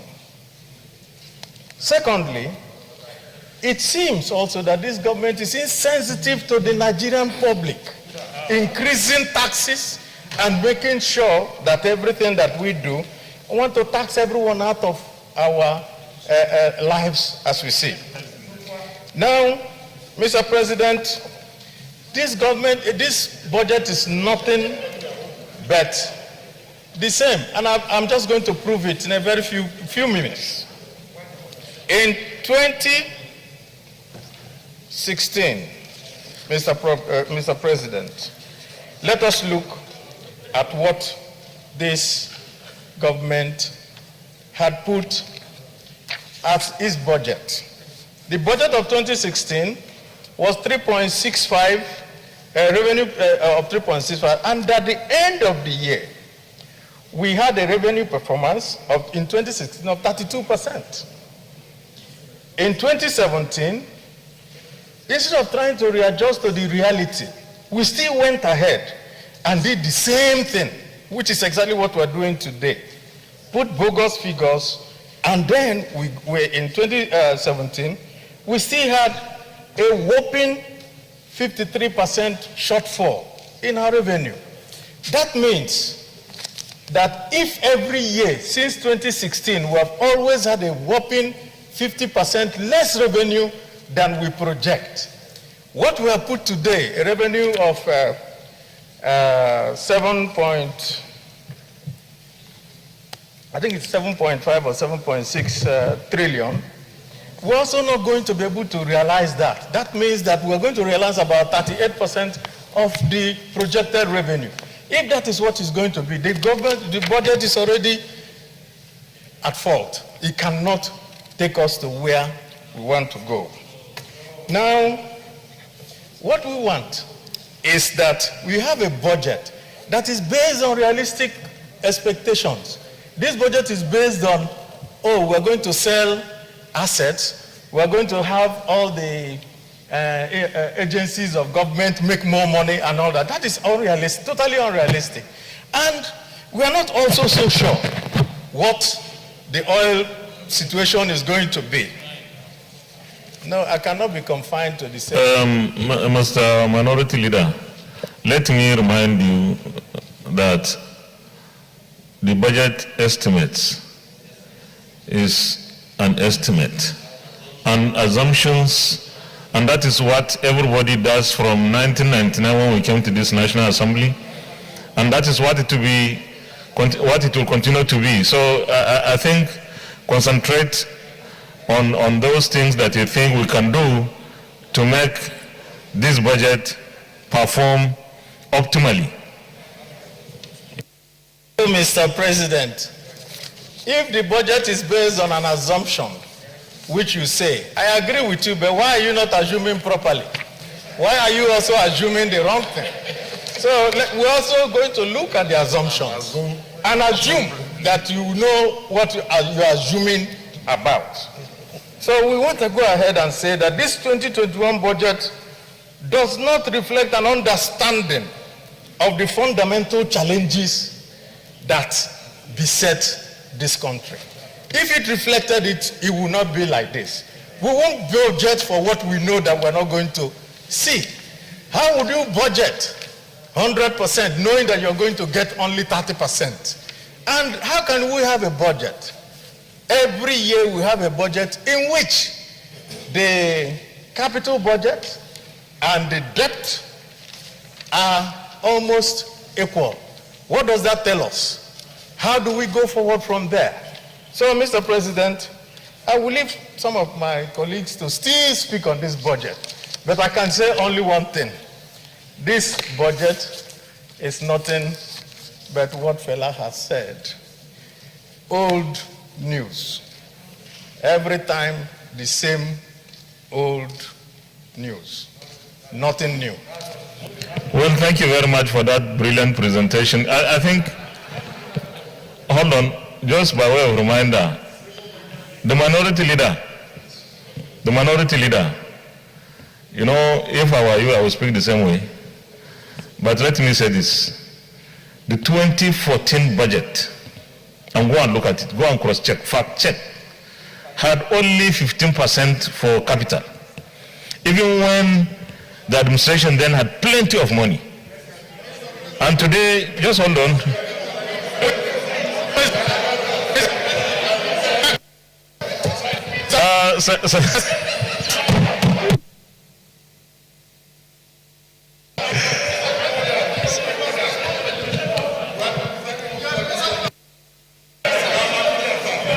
Okay, Senator Basi Albert Akban.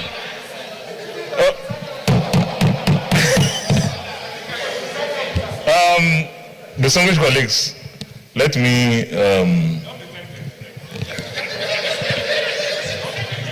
thank you very much, the elder in the Senate. No temptation. The Deputy Chief Whip. Thank you very much, Mr. President, distinguished colleagues. I want to thank you for obliging me at this point, especially coming after the very, what I will call hilarious presentation by the minority leader. Leader of the opposition. Mr. President, distinguished colleagues, I want to put one or two perspectives very clear.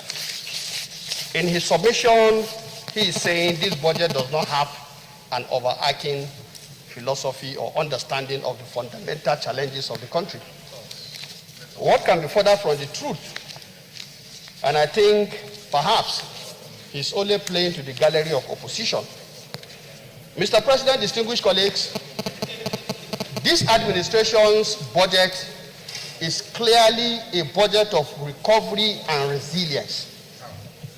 And when you say budget of recovery and resilience, I know what recovery means. As a veterinary doctor, when you have your animal that is sick, you know what to do to bring it back to recovery. And I think this government understands that the country is not all well. And of course, the leader in his presentation has given us a history of where we are coming from and how we find ourselves in this particular situation. And so it is very clear and very true to say that for the very, good management of the economy by this administration, Nigeria would have gone under worse than what it is. We knew we were in a recession some years back, 2016, and for us to have worked ourselves back within the very short time can only allude to one thing: good management of our scarce resources. So I think this is something that we have to put properly in perspective. And we know one of the key challenges to our economy is infrastructural deficit. When we came on board, we don't even have an operational railway system. The roads are completely gone. And we are aware of billions and billions that we are being, pumped into the system with bogus public-private partnerships that never worked. And today, this government is gradually walking back our infrastructural deficit. And that is why, of course, there is no harm in borrowing. And when you borrow and you put your borrowed funds onto very definite and well-calculated infrastructural programs like we are having today, I think the economy can benefit from it in the long run. And there is nothing we can do other than to manage this particular opportunity, because even though we are in a challenging time, for those who think deeply, they also know there is an opportunity for growth. And I think this government has recognized that, and we are working very hard on this. Mr. President, the other point I would like to add is to say that one of the fundamental growth factors that are injected in this budget is the fact that with the COVID-19 pandemic, we all know what is happening. And to bring back growth, small and medium enterprises are the key to most of the country's economic growth. And programs that have been designed in these particular areas are very apt. For example, the 100 billion to households and small businesses in terms of concessional lending, the 100 billion to healthcare and pharmaceuticals, which is also very key, and this will enable us to start a regenerative process. That is part of the recovery. Now, Mr. President, distinguished colleagues, the other aspect is the 1 trillion, to be made available to large agricultural and manufacturing businesses. All of this is designed to make sure that we are able to have a homegrown solution, bringing back our economy, reducing the overdependence on import. And I think until we do this, we are not going to get the economy working. Now, resilience. Nigerians are very resilient. But government also recognizes the fact that you cannot take Nigerian citizens for granted. And that is why the social intervention program is continuing. And I think in this chamber we have agreed that we are going to institutionalize it by making sure that we even have a legislation that will ensure we consolidate in making sure our citizens are remembered. Because we all know what is happening today. Mr. President, distinguished colleagues, this is not something we should not support. We should support it in totality. Now, the other aspect, Mr. President, distinguished colleagues, is there is also the issue of the 20 billion for family homes. We all know with the challenges, a number of people have been thrown out of their homes, and small-scale business owners are facing challenges. So with this kind of intervention by government, I believe we are helping our citizens to not only show commitment, but to benefit from the resilience that they have shown to the government. Finally, Mr. President, distinguished colleagues, let me say that as far as this budget is concerned, the performance of the budget, despite the challenge so far from Mr. President's submission, 50% capital funding have been given. That is something remarkable, despite the challenges. And I believe when all of these projects are implemented, it will help to reflect the economy and put it on the path to recovery. And with all the social intervention programs that have been put in place, the resilience of our people is not taken for granted. Mr. President, I urge my colleagues to support this bill so that it's read the second time. Thank you. Thank you, Mr. President. Order. Deputy Chief Whip. Thank you. Deputy Chief Whip. Please, let's keep the time. Thank you, Mr. President. I just want to make a few comments. Mr. President of the Republic's budget is in line with the time and the challenges we are facing to the nation. When a nation is trying to go into a recession because of the COVID, you will resort to borrowing. In any economy, possibly the chief opposition leader is an economist. In any economy where you have problems, you resort to borrowing. And the borrowing we are doing, Mr. President is putting this borrowing into names. There are motorways being constructed in the north, in the south, in the east, in the west. How do you manage economy during a near recession? What you do is to borrow and finance infrastructure, to finance something like road projects, like the bridge they are doing in Niger Bridge. Now, I want the opposition leader to appreciate, like in my constituency, Mr. President have just said the 12 billion naira to Umuahia Aruchuku Road. Is he going to manufacture that money? It has to come from borrowing. So I want him to appreciate what we are doing, where he says he sees nothing in the budget. There is a creation of 774 special public works that is coming into this budget. And those are things you need to cushion economy when the economy is a problem. And you cannot cushion an economy without borrowing. He's an economist. I want him to reply to what I will give him right of reply. Because we are not going to print money in the central bank. We will resort to borrowing, which will be long-term borrowing, not short-term borrowing, because it has to be long-time. And once it's long-time borrowing, this borrowing will help to resort to rebuild the economy and put back people to work. Now, I can see a lot of social infrastructure programs into the budget, like the 100 billion that is there for small industries and medium-scale industries, for like the 100 billion for agriculture and healthcare, and $1 trillion naira for agriculture. So I want this Senate that because of the challenges we are facing, we must come out clearly to help Mr. President and look into this budget carefully and ask for the implementation of the budget for us to stand as a nation. Our economy cannot afford to collapse. Our economy cannot afford to look for any other direction than growth. We must put back the economy to growth. Mr. President and his team, they have done the right thing and they are doing the right thing as of this budget. And we must follow that right thing. Let us forget about political party differences. We must build up as Nigerians. We are Nigerians. Whether you are PDP or APC or anything in this hall, we are looking for economic growth. And that should be our center point. Don't play politics. We must be very objective and very truthful to what we say and do.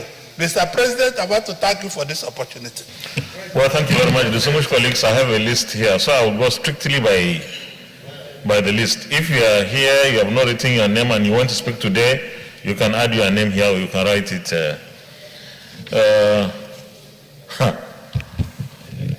Senator Gabriel Suswam, I know you to be very balanced when it comes to national matters.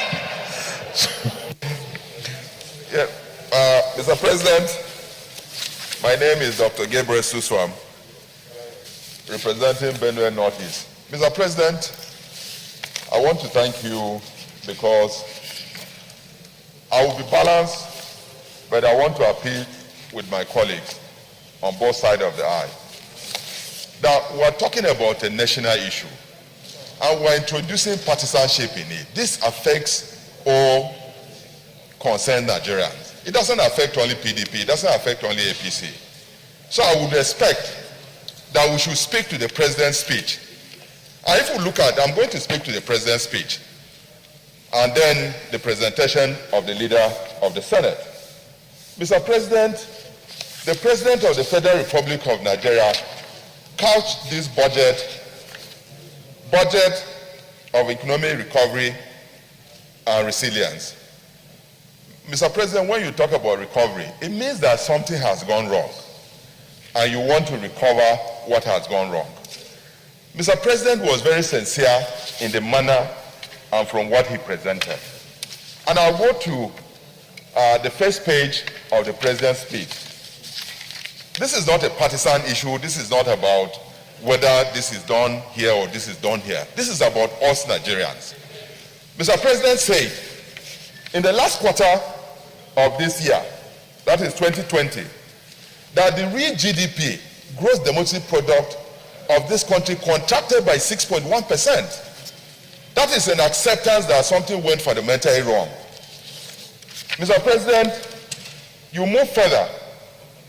The President did say that the efforts that he's making, or the government is making, to create 100 million jobs in 10 years. Now, the problem that I have with that is that if we have an economy that has contracted by as much as 6.1%, because gross domestic product is aggregate economic activities of a country. If that has contracted by 6.1%, with the following consequences, Now, it becomes very difficult for you to create 10 million jobs a year because the economic activities are no longer there. Efforts are being made. But those efforts, the 500 billion that was introduced in 2020, and as read by the minority whip of the Senate, Mr. President, the problem I have with that is that those are not most items that are not sustainable over a long period of time. For instance, the public work he mentioned is money that is to be paid only for 3 months. Mr. President, if we want to improve on an economy, you engage in activities or items that are not sustainable over a long period of time, I don't see how you'll be able to create 10 million jobs a year over a sustainable period of 10 years. That is number one. Mr. President did not hide anything that is in the 2021 budget. And on page 2 of his presentation, he did say that the rescope budget, the budget which we rescoped in 2020, we had, Mr. President, I would need a little bit of time because this thing I'm saying will help other colleagues to cue in. In 2020, we rescoped a budget to 10.8 billion with a deficit of about 3-point-something billion. Mr. President, the expected revenue was 5.8 billion. Out of this money, only 2.1 billion was realized in 2020. And so we have an understated deficit in 2020. Now, if we move to the expenditure side of 2020, the expenditure side, we expended 5.3 billion. Trillion. What we raised so far has been 2.1 trillion, which means that financing of this deficit has been done by printing of money by the central bank, which is very dangerous. And what that happens with the economy? Is that a definitive statement or a suspicion?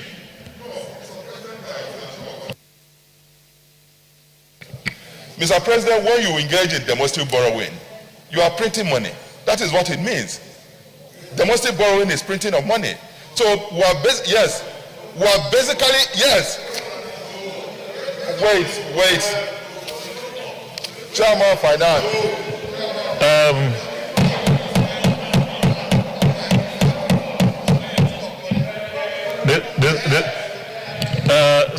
Senator Gabriel Susam.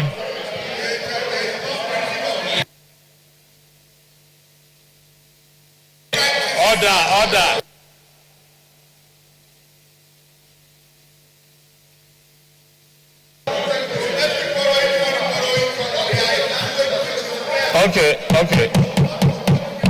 Okay, distinguished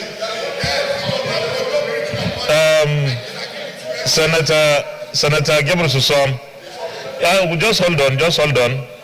I will protect you, but let me correct an impression. I'm not an economist, neither are you.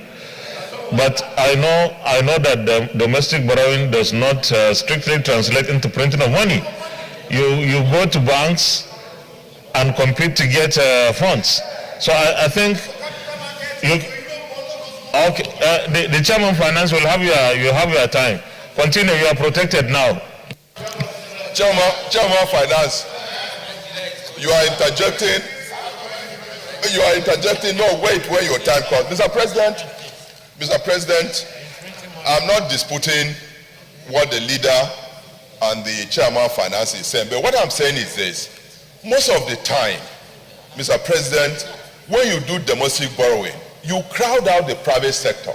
Mr. President, in his speech, talk about job creation. Job creation is not from government. It's from the private sector. Now, when you crowd out the private sector by domestic borrowing, because the government, most banks, even the central bank will rather prefer, even when you go to capital market, they will rather prefer government because government is more certain than private sector. So what in essence this budget has done in terms of borrowing, which is high, is that it's crowding out the private sector, and therefore the Mr. President's intention of creating jobs will not be as realizable as he has stated here. That is what I was saying. But one of the ways of domestic borrowing is by printing money. There's no person who can doubt that. There are other ways, but that is also one of the ways. Mr. President, I will go to the 2021 budget and I'll raise, I'll go to the 2021 budget and the parameters. The leader of the Senate, the leader of the Senate on page 4 of his statement also was very factual, and I thank him for being factual. There are issues that he raised on page 4 of his presentation which worried us. Mr. President, you look at the deficit level and he has stated that it is above the fiscal responsibility threshold. What we need to do is either that this Senate or this National Assembly take a resolution, because we're blatantly violating the laws which we have set out. If the threshold is 3% and we've gone above 3.6 something percent, the leader have stated, Chairman Finance, order.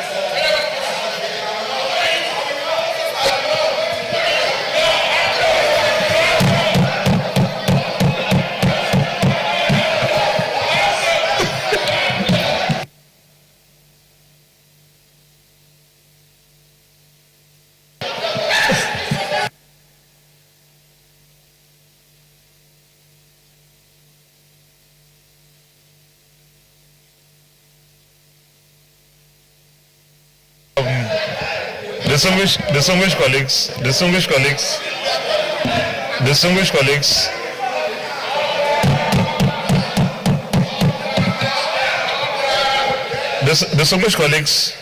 please let's listen to our colleagues in silence. But Senator Suswam, you have only 1 more minute to go. Mr. President, you earlier on say that I usually balance it. I'm trying to balance things so that we can follow the debate, not to engage in extraneous things. We are here to debate the president's speech, the principles, and that is what I'm doing.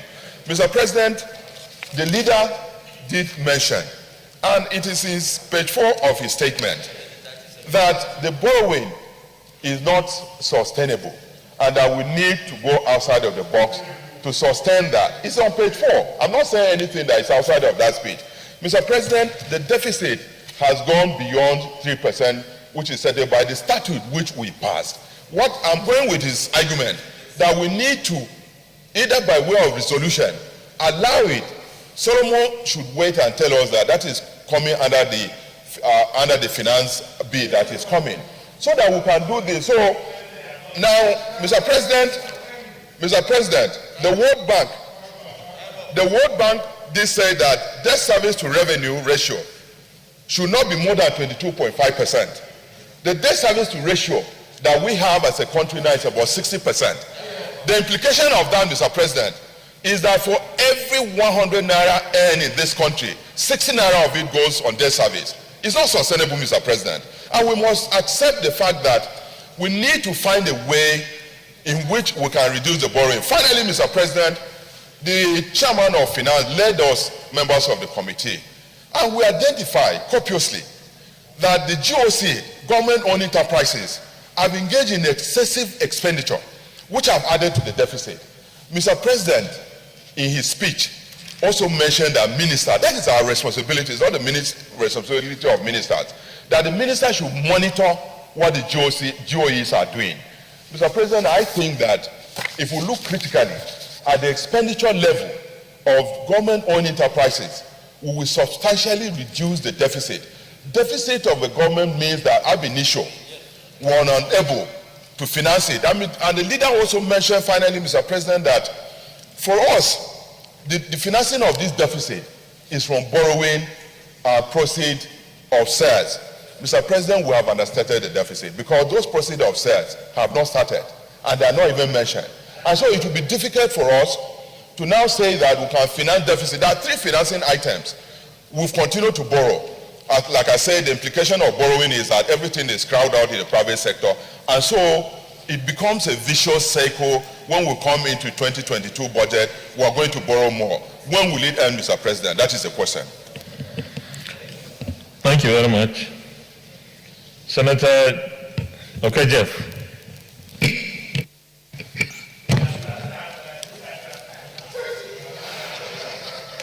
Thank you, Mr. President. Okay, Jeff, I represent Benue Northwest. Mr. President, as we kickstart the process this side of the divide, legislative side, I want us to refresh on the provisions of Section 81 of the Constitution that says that the President is enjoined to place before the news expenditures. After us are mere estimates. No, we shouldn't proceed as if we have sacrosanct document before us that we can't do anything about. That is the provisions of the Constitution. So, having said that, Mr. President, I want to tell us that the Nigerian public is there waiting to see what we can do, just so that we are not accused at the end of the day of having gone through the same ritual over and over again. Because if at the end of the day we produce a budget that will not benefit the average Nigerian, then the accusations will be valid that we are here for a yearly ritual. I want us to avoid that, Mr. President. Now, talking about revenues, Mr. President, the President submitted a budget of 13.08 trillion. Now, the estimated or the projected earnings is 8.43. Now, let's not forget that if you go by previous budgets, the problem we've always had with our budget is that what the minority leader previously mentioned, that is achieving our projections, our revenue projections. We have always had it wrong. At the end of the day, we get it wrong.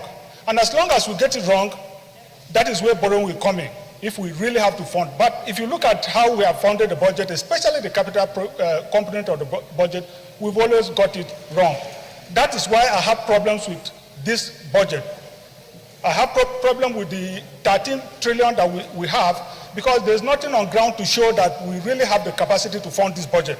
So my take is that, why don't we come up with a realistic figure, which at the end of the day, we may be able to fund the budget far more than we've ever done before, because as it is, it's more of the same that has been happening in the past. Mr. President, as somebody who is from Benue, agriculture, Benue, by the way, is known as the food basket of the nation. So naturally, I'll look out for any provision. Yes, you could say that... time up. Look at the time. Time up. It's just 2 minutes now.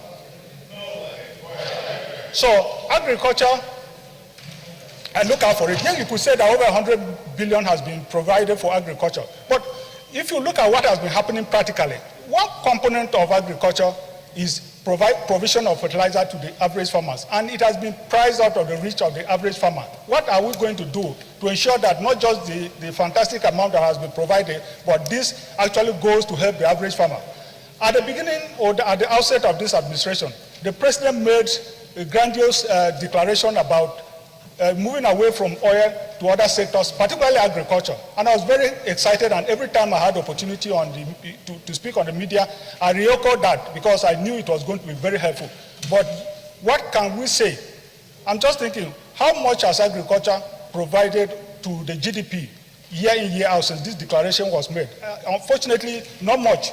And so if we don't have agriculture contributing much, I'm afraid to say that we'll continue to borrow needlessly, because agriculture is a big earner if we get our acts all together. So in my opinion, my dear colleagues, before we roll this out for the signature of the President, we should bring down the sum to be a realistic sum, so that we don't go borrowing sums and leaving debt for future generations. Thank you. Thank you very much. Senator Chukwuka Utazi. Senator George Thompson Sekibo, JP.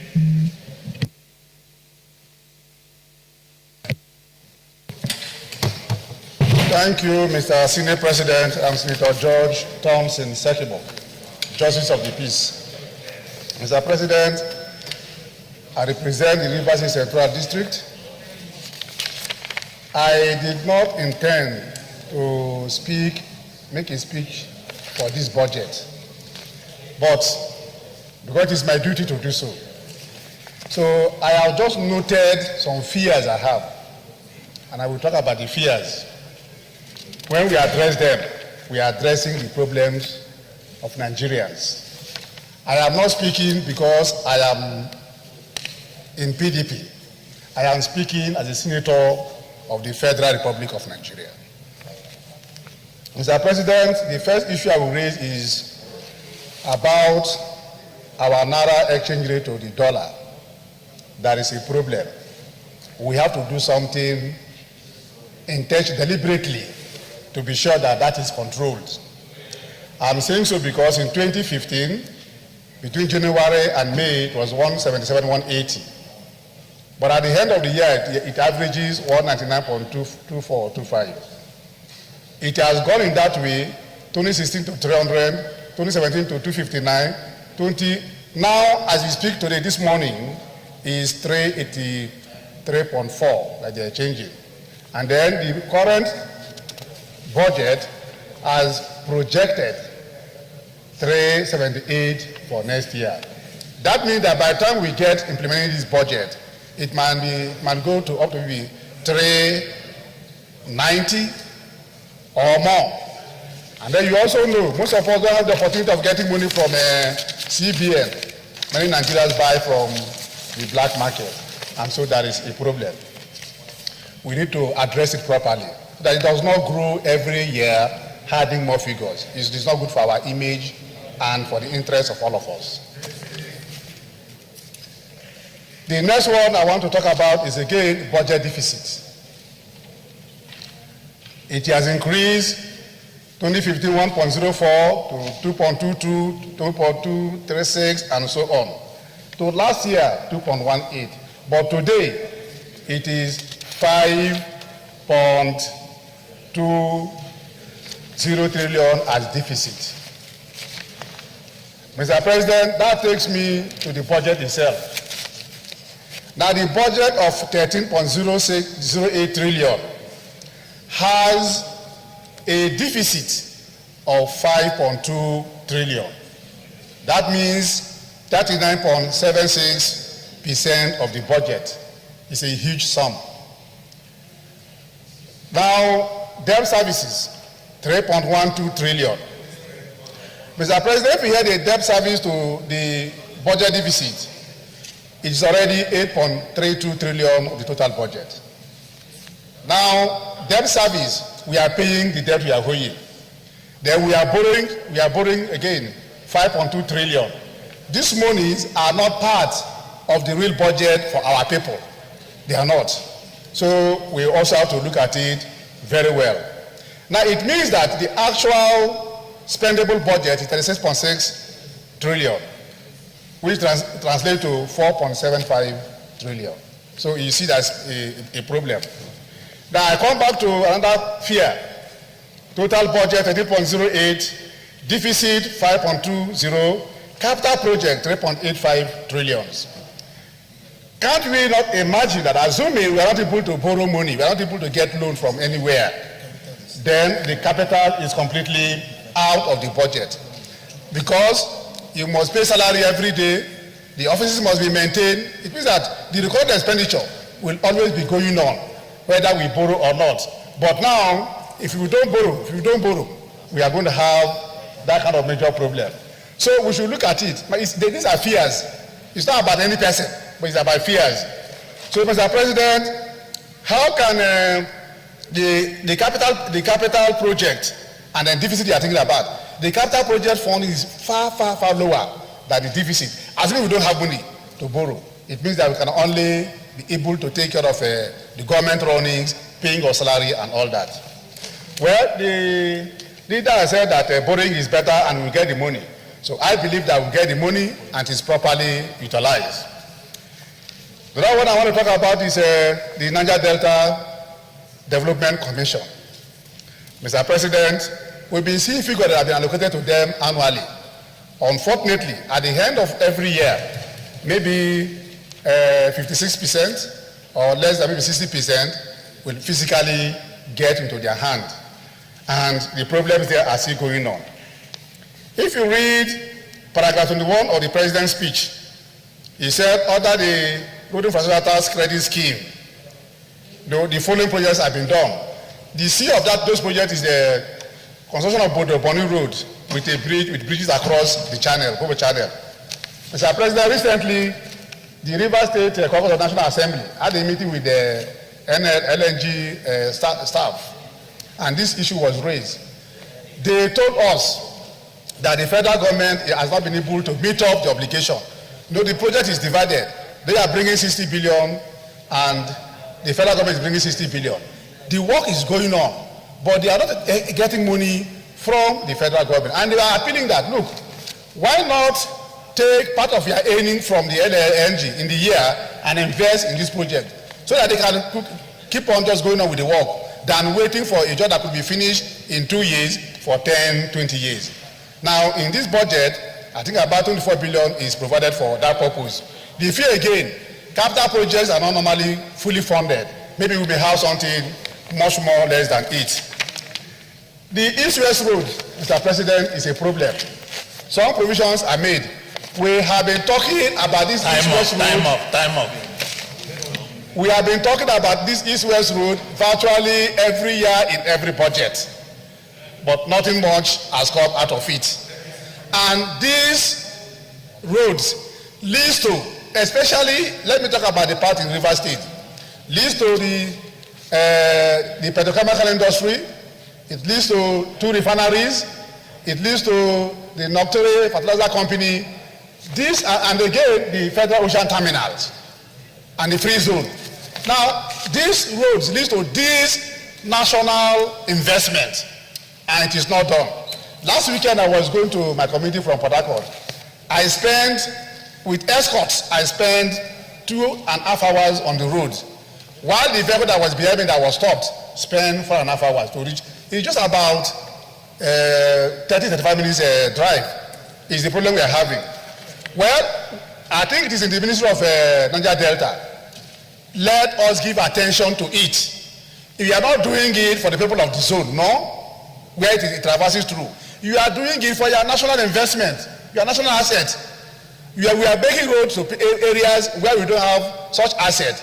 Here you are having over 6-7 assets link up the east-west road so that people can travel and go to their destination. Finally,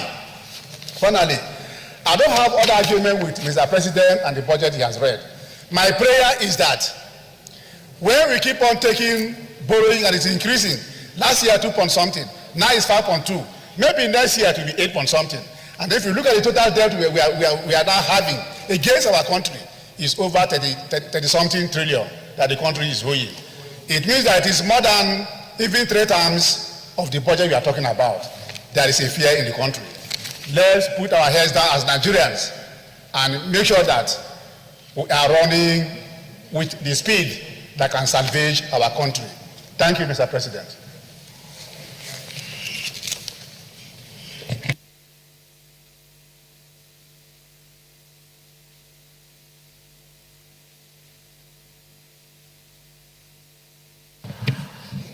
Thank you very much, distinguished colleague. Senator Uche Lilian Ekonefe. Thank you, Mr. President. Mr. President, distinguished colleagues, my name is Senator Uche Lilian Ekonefe. I represent Anambra Central and from Anambra.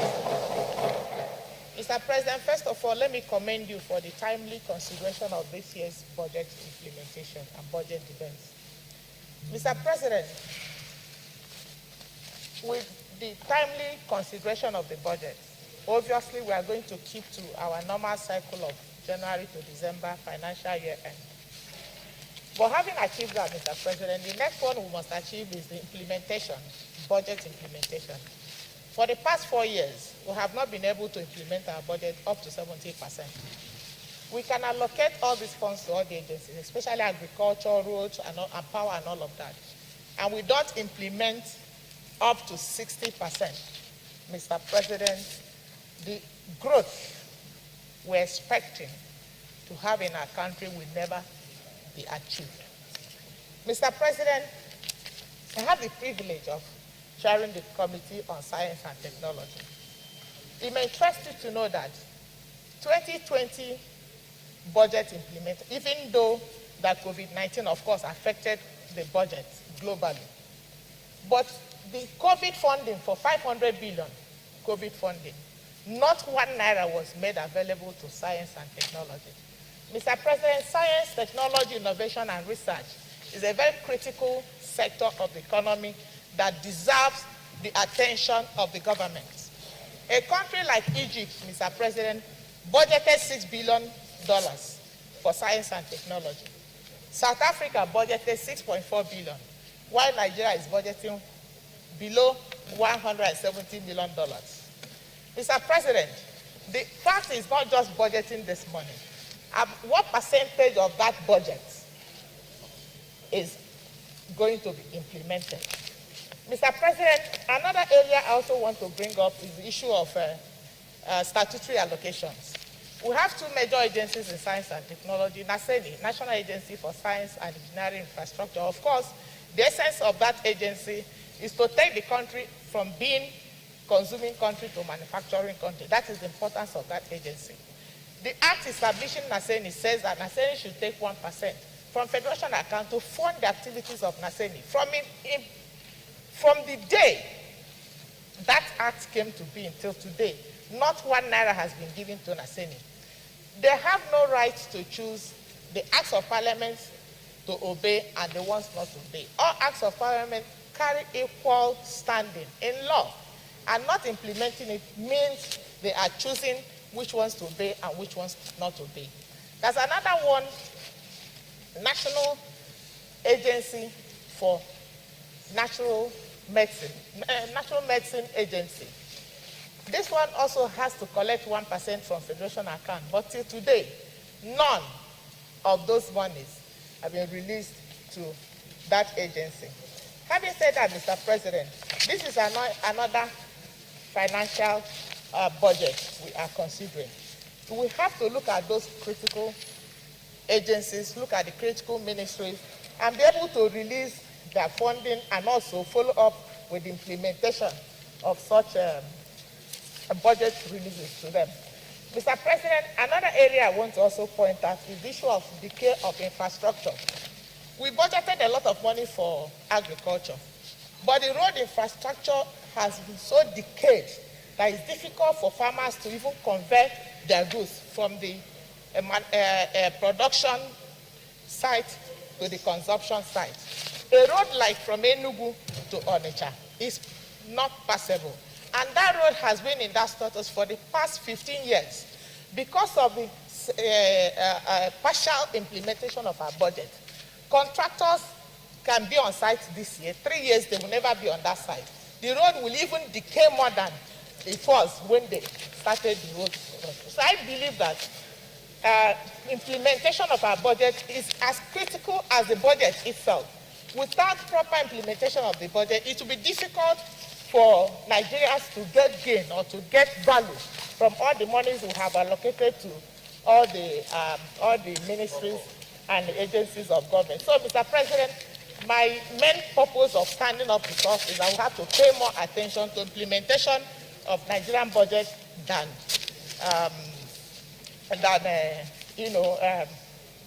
pay more attention to the implementation of the budget and ensure that the committees of the Senate pay more attention on the oversight that the budget should be implemented. Thank you, Mr. President. Senator Ike Koraman.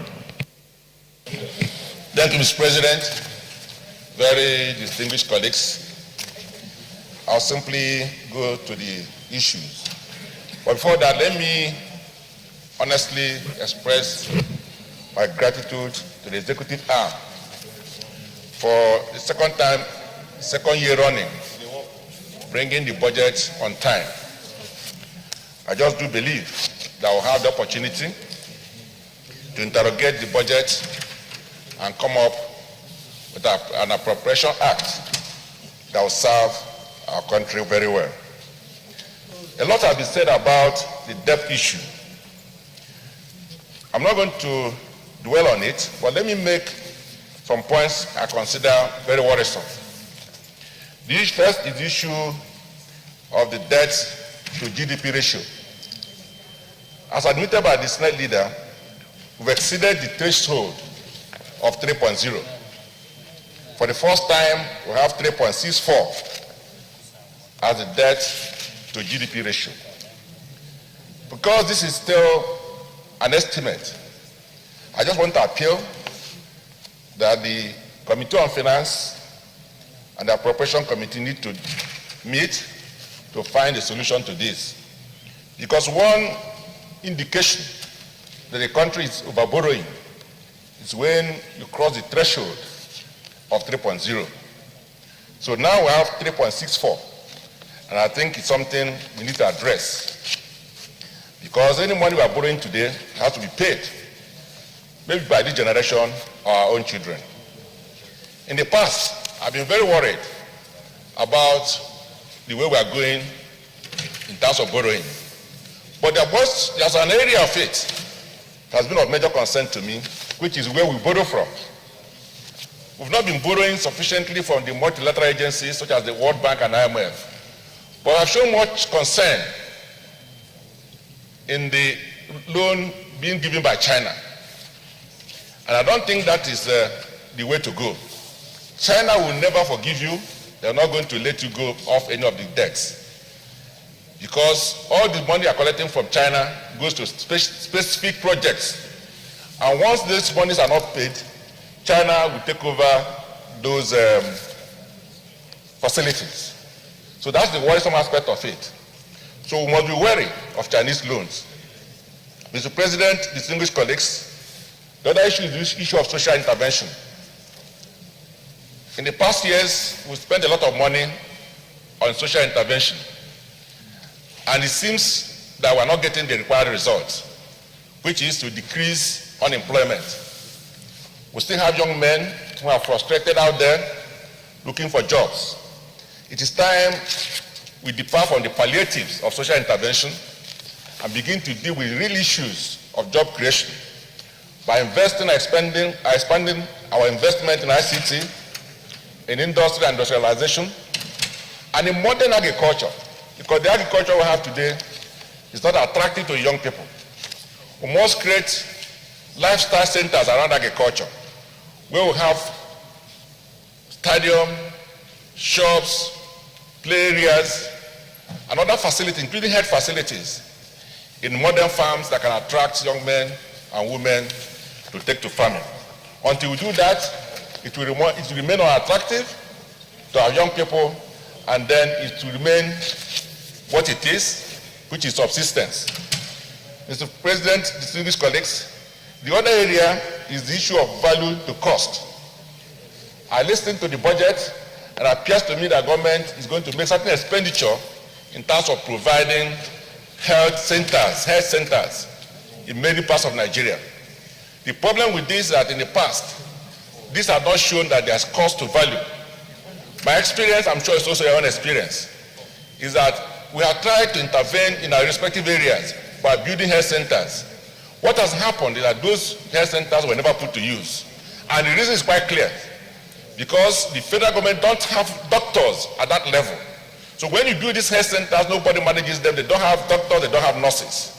So if they end up being abandoned, and if you provide any facility there, they are largely vandalized. I think that what we need to do this time is that our health committee need to ensure that every money in that respect is properly applied, possibly to expand the existing health facilities where you have doctors and you have nurses. Mr. President, distinguished colleagues, finally, I would like to say some few words in respect of what the Senate leader said on restructuring. The Senate leader is my friend, and I respect him highly as a patriotic Nigerian. But I don't think that I agree with him that those who are calling for restructuring are calling for dismemberment of this country in his own words. I think they are also patriotic Nigerians who want the best for our country, who wants the unity of Nigeria, who wants the continued existence of this country, who wants fairness to every part of Nigeria. They are not calling for dismemberment of Nigeria. So on his behalf, as my friend, I withdraw that aspect of his own presentation. Thank you very much. Senator Obasani.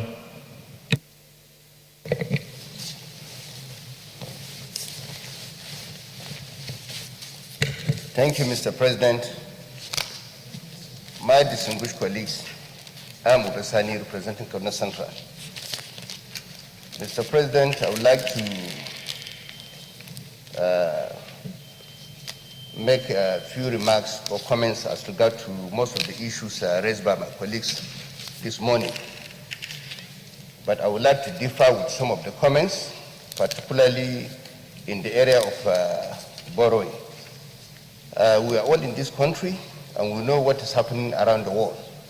So the fact that we have to have about 5.2 trillion deficit in our budget estimate is not something that should surprise anybody. We know what are the factors that are actually contributing to this problem. Number one, we know is the issue of COVID-19 pandemic, and the second factor is the fall in oil prices. Because of these major problems we face, beginning of this year, I have no doubt in my mind the government have to also try as much as possible to come with a budget that is not necessarily going to be perfect, but we have to try as much as possible to support the government and ensure that this budget works. That is why when Mr. President presented this budget, he said it's a proposal. So we can make an input and put some of look at the areas that we feel need improvement. I would like to also commend Mr. President in some of the budget proposals here, particularly the area of critical development goals, with increase in allocation to health, education, transport, agriculture, and rural development. For me, it's a very, very important sectors that needs a lot of funding, and Mr. President have increased the budget allocation in these very critical sectors. When you look at education, there's an increase of about 5% compared to 2020 revised budget. In health sector, we have about 10% increase. In agriculture, about 39% increase. I still have some concern about the budget of agriculture, despite the fact that we have about 39% increase, because what is happening right now in the agricultural sector, I am not sure if the government have addressed the issue critically. But I'm also happy when Mr. President, in his own budget presentation, directed the central bank to continue to support smallholders farmers by giving them loans at 5% interest rate.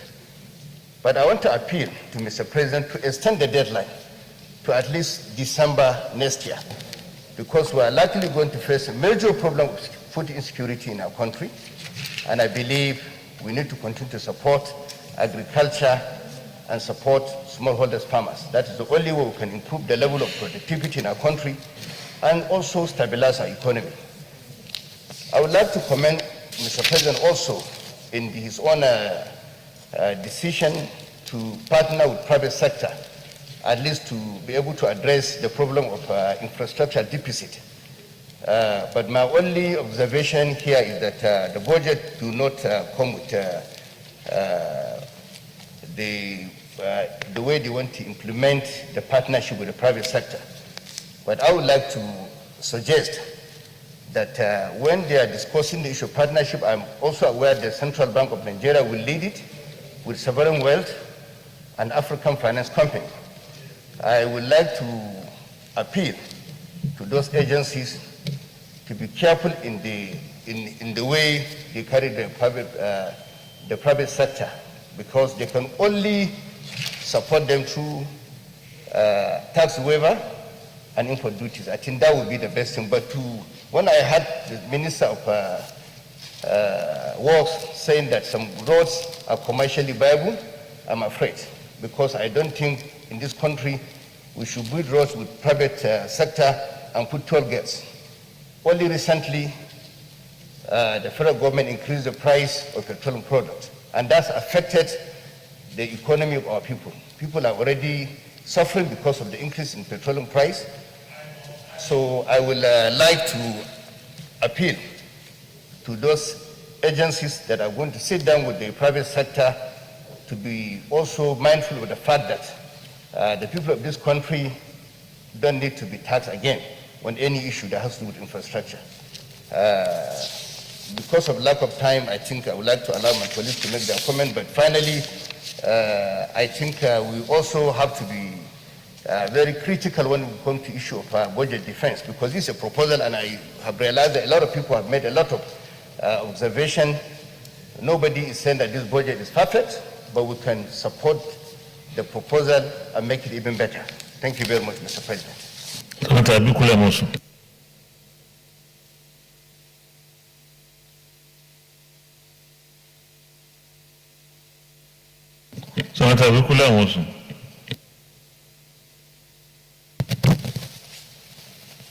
Thank you, Mr. President. Distinguished colleagues, Ibukunle Amosun, I represent Ogun Central. First, let me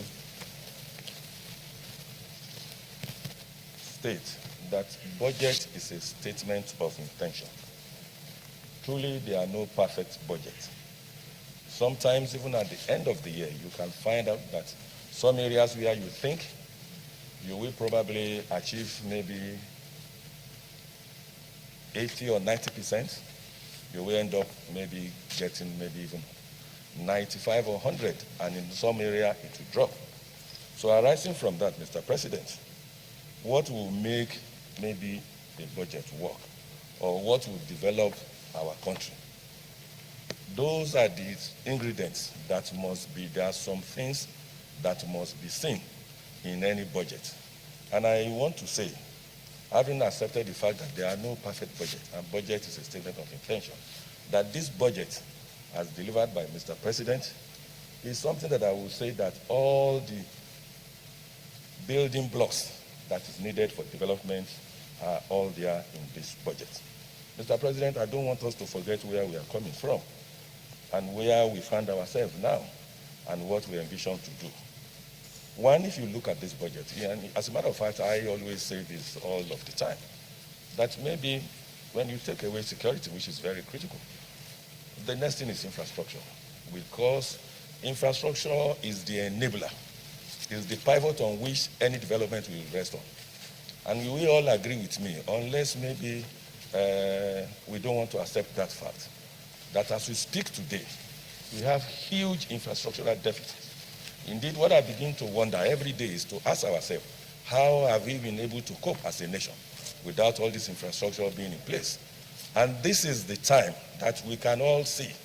This is not maybe patronizing the government, or maybe because we are this party, that party. I know in this chamber, all of us are one, and I have to say that. But look at what is happening now with our infrastructure. Look at what is happening now with our development. And I will now speak to all the things that are in this budget. Number one, the budget size is, I think, 13.08 trillion. And when you look at the revenue that we expect to get from this budget, one thing that make me happy is the fact that, yes, we are not there, but hitherto, you will discover that all our intention, that however beautiful it may be, will just be on oil. But in this instance now, we have been able to reduce our total dependence on oil. We are not there yet. In a scenario where you have 1.49 trillion out of a total of about 3.59 trillion coming from non-oil, certainly we are almost getting there. And the only way to go is to diversify our economy. And you cannot diversify any economy if the infrastructures are not there. Infrastructure, of course, we include the road, we include the rail, we include the air, we include the water, it will include the power, it will include even our communication, our environment. The totality of it will be what we call our infrastructure. And you realize that when this present administration came into office, they said three things. Yes, one, we are still having the challenge, huge one at that, and that is infrastructure. That is security. But outside the security, you will realize that how to develop our economy, which will center around infrastructure, we are handling it well. Without sounding repetitive, let me just mention some of the things that, yes, our colleagues have mentioned too. And that is what we are doing in the area of infrastructure. Look at, let me even start from home, and that is Lagos-Ibadan Expressway. I remember as a governor, I was there when the previous government said, this is the road that we are doing, we are going to complete in 2 years. Indeed, I went with Mr. President then. Of course, nothing happened. Today, we are almost maybe clocking about 60% of that completion on that road. So that tells you that, okay, we are working our top. Look at the second Niger bridge, it's on. Look at the Bodo bridge that they are doing from, I think from Port Harcourt to Boni, they call it Bodo Boni Bridge and Road. They're working on it. The Enugu Port Harcourt, they're working on it. In fact, this Kaba, Lokoja, they're working on it. Those are the things, the totality of what will bring this private sector initiative to support the government. Because no government can do it alone, no government. Without any nation that will be developed, will be private sector driven. Even all that we are saying about unemployment, every day we say unemployment are used, which is true. How much of it can government alone do? No. Government will have to create the enabling environment for private sector initiative, for entrepreneurs to bring their money. And no sane entrepreneur will bring any money. They are not sentimental. Capital is not sentimental. Investment is not sentimental. They will bring it to where they know that, okay, their money is safe. All the infrastructure that will support them are there. Look at rail, for instance. As we speak today, of course, they've completed the Abuja-Kaduna. It's working. I'm happy to report that Lagos, Abeokuta, Ibadan, any moment from now, it's ready. Even the station, I couldn't believe my eyes when I saw that, oh, when I left as governor, every day I go, I don't know now that the station has almost been completed. In Ibadan, in Ilugun, in Abeokuta, in Lagos, about the 4 that is there. They are tearing that, they are doing a spur to the port. Imagine that one, what we do for us. So if you leave that one, and of course, without me sounding again, the Kaduna, Kano, all of them are being done. In the area of the air, look at our, in the area of our air, look at what they're doing for all our airports. Lagos, Abuja, Enugu, Kano, Port Harcourt, they're doing that. So clearly, they are working their talk. And after what I've said about infrastructure, for infrastructure to happen, once infrastructure is there, then you begin to diversify. Look at what Mr. President is doing in the area of agriculture. Now, look at what the CBN is doing, the initiative of the CBN. On these anchor borrowers, they are giving us single-digit interest rate. They are supporting our MSME. So all of those, look at the social safety net that the government is bringing every day. They're introducing this, they're introducing that. And that is to make sure that our people are not suffering. Yes, we know there are challenges, but they are doing all of this. And when you look at even the budget itself, all the accounting postulates that should be in place, they're there. Look at our oil benchmark. Look at the amount of our oil benchmark. Look at even what we said we're producing on a daily basis. When you look at all of those numbers, you will agree that this budget is a budget that is workable, it's a budget that is achievable. Yes, we may not in the final analysis say, okay, we have achieved maybe 100%. When you say benchmark of 40, we assume that between now and that time, we may even maybe exceed that 40. And the daily production of 1.86, all things being equal, we may even exceed that. The budget, we have budgeted ourselves too tight, which is what we should do. But one area we must all work is to ensure that we increase our revenue. And once the revenue is increased, the deficit that we are talking about, which is about 39% and 3% of our GDP, if we work on our revenue, we will not go borrowing to that level. Once we drive our revenue to a level that is good, that will be a successful budget because we will now reduce borrowing. So what we should imbibe is to say that we want to increase our revenue and at the same time we want to reduce our expenditure. Whereas we should be hungry for development. We'll continue to increase our spending on infrastructure. And in the next 5 whatever years now, you will see that when they bring budget to this hollow chamber, you will see that our capital, because we'll have fixed our infrastructures, then it will be maintenance. And the current expenditure will now be increasing. As of now, what should be happening is happening. They are bringing up our expenditure on capital for infrastructure development. So, Mr. President, the time is short, but I want to say that in a budget of 13.08 trillion, and the total deficit is about maybe 39%, and even the level of borrowing, we can reduce it when we do the right thing. So, Mr. President, I want to submit that this is a budget, and in diversification of our economy, they are looking into mining now. They are looking into our mineral deposits. They are looking into gold, sapphire, all of it. In the area of steel, look at what has happened to Ajaokuta. They are running around every day. Look at what is happening in Takwe, iron ore. So all of these things, the totality of it, will develop this, our country will make sure that this budget is achievable, this budget is doable once we give our necessary support. Mr. President, I so submit. Thank you. Senator Biobara Kuma Degi Remeo.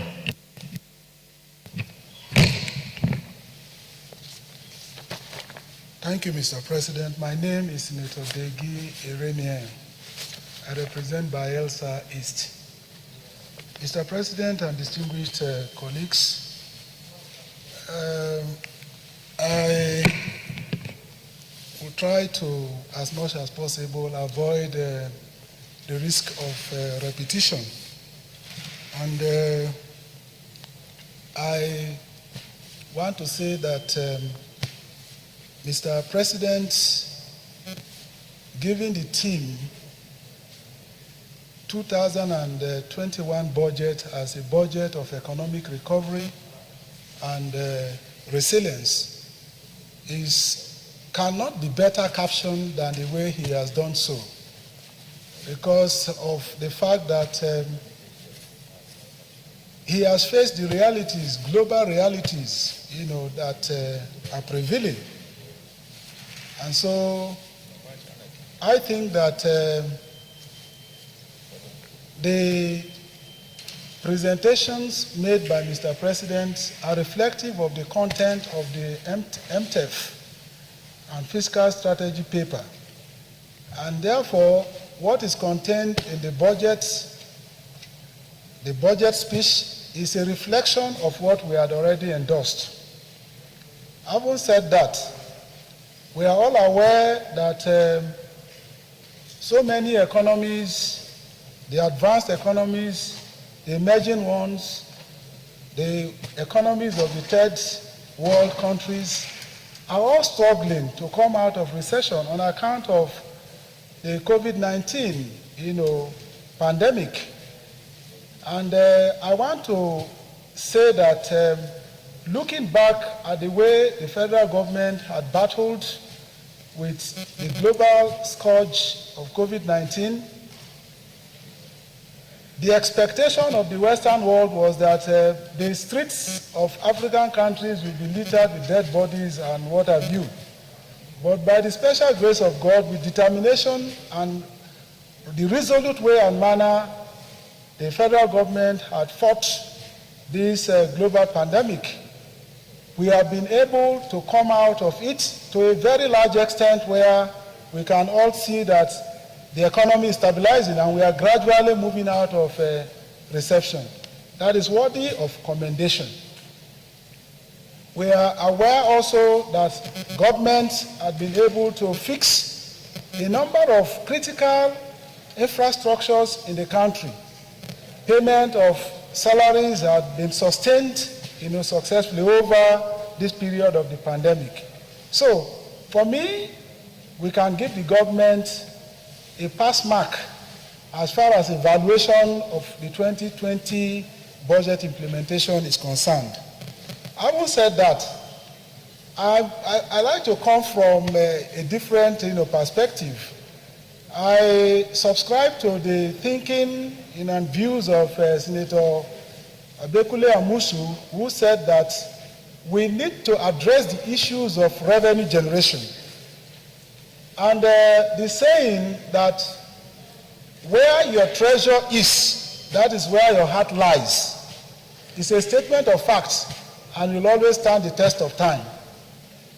Therefore, talking about improving our revenue generation capacity, it is important for us to look back while we are thinking of diversification. While we are struggling to diversify our economy, the fact remains that we are relying on a monoproduct economy, and that is what is sustaining the economy of this country. So if that is the position, our treasure is oil and gas. Our treasure, whether we like it or not, is also the solid minerals. For instance, gold, lead, bauxite, diamonds, and what have you in the north. So, let me say that if our heart must lie where our treasure is, attention must be given to the areas of leakages, particularly when you are talking about oil and gas production. There are leakages in the chain. There is theft of crude oil, vandalization of pipelines, illegal bunkering, and what have you. In the heart of the Niger Delta, the reason why it is thriving is because of the difficult terrain. And the difficult terrain is because there is no road network in this area where the oil and gas is being produced. I looked at the presentation of Mr. President, and 404 billion is allocated to works. I just hope and pray that when the main budget is presented, the construction of road from Yenejwe, Kolo, Nembe to Brass, where you have a major export terminal for crude oil, the road has been under construction for the past 50 years. I just hope that that project will be considered as a priority project and be captured as part of the funding from the Ministry of Works allocation. The other bit is there is illegal mining of solid minerals going on in Zamfara and other states in the north. In some countries, the economies are being run from solid minerals that are produced in these countries. And they are doing very well. I believe that if we are able to prevent and stop these excesses of illegal mining, illegal extraction of our solid minerals, the revenue will shoot up, definitely.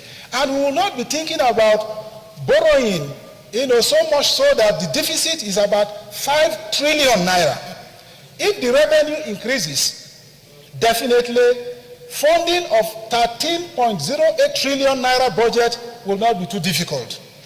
That is the way to go.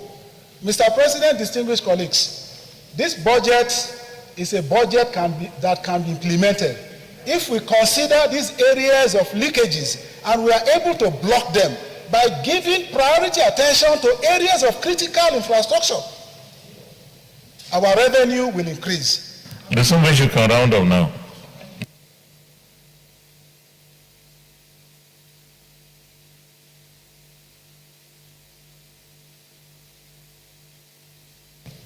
The emphasis is that where our treasure is, that is where our hearts should lie.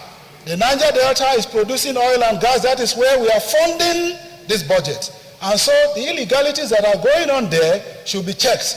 Construct roads to these areas where crude oil terminals are situated, where crude oil and gas are being exported. That will bring about increase in our revenue. And this budget can easily be funded. The same thing is applicable to the north, where illegal mining of solid minerals are going on. We have to stop them. Mr. President, this is the way to go. Thank you. Well, thank you very much, distinguished colleagues. Today is the first allotted day for the debate on the budget. And this is the far we can go. This is the number of senators that indicated interest in making their contribution today. Tomorrow will be the second and possibly the last day for the debate. I want to imagine that tomorrow we'll have more senators making their contribution. And it has been a very good debate. So we still have the paper for tomorrow.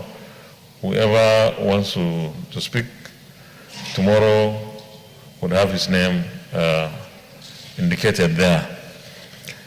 And I think we have come to the end of the items on the order paper. Senate Leader. Thank you, Mr. President.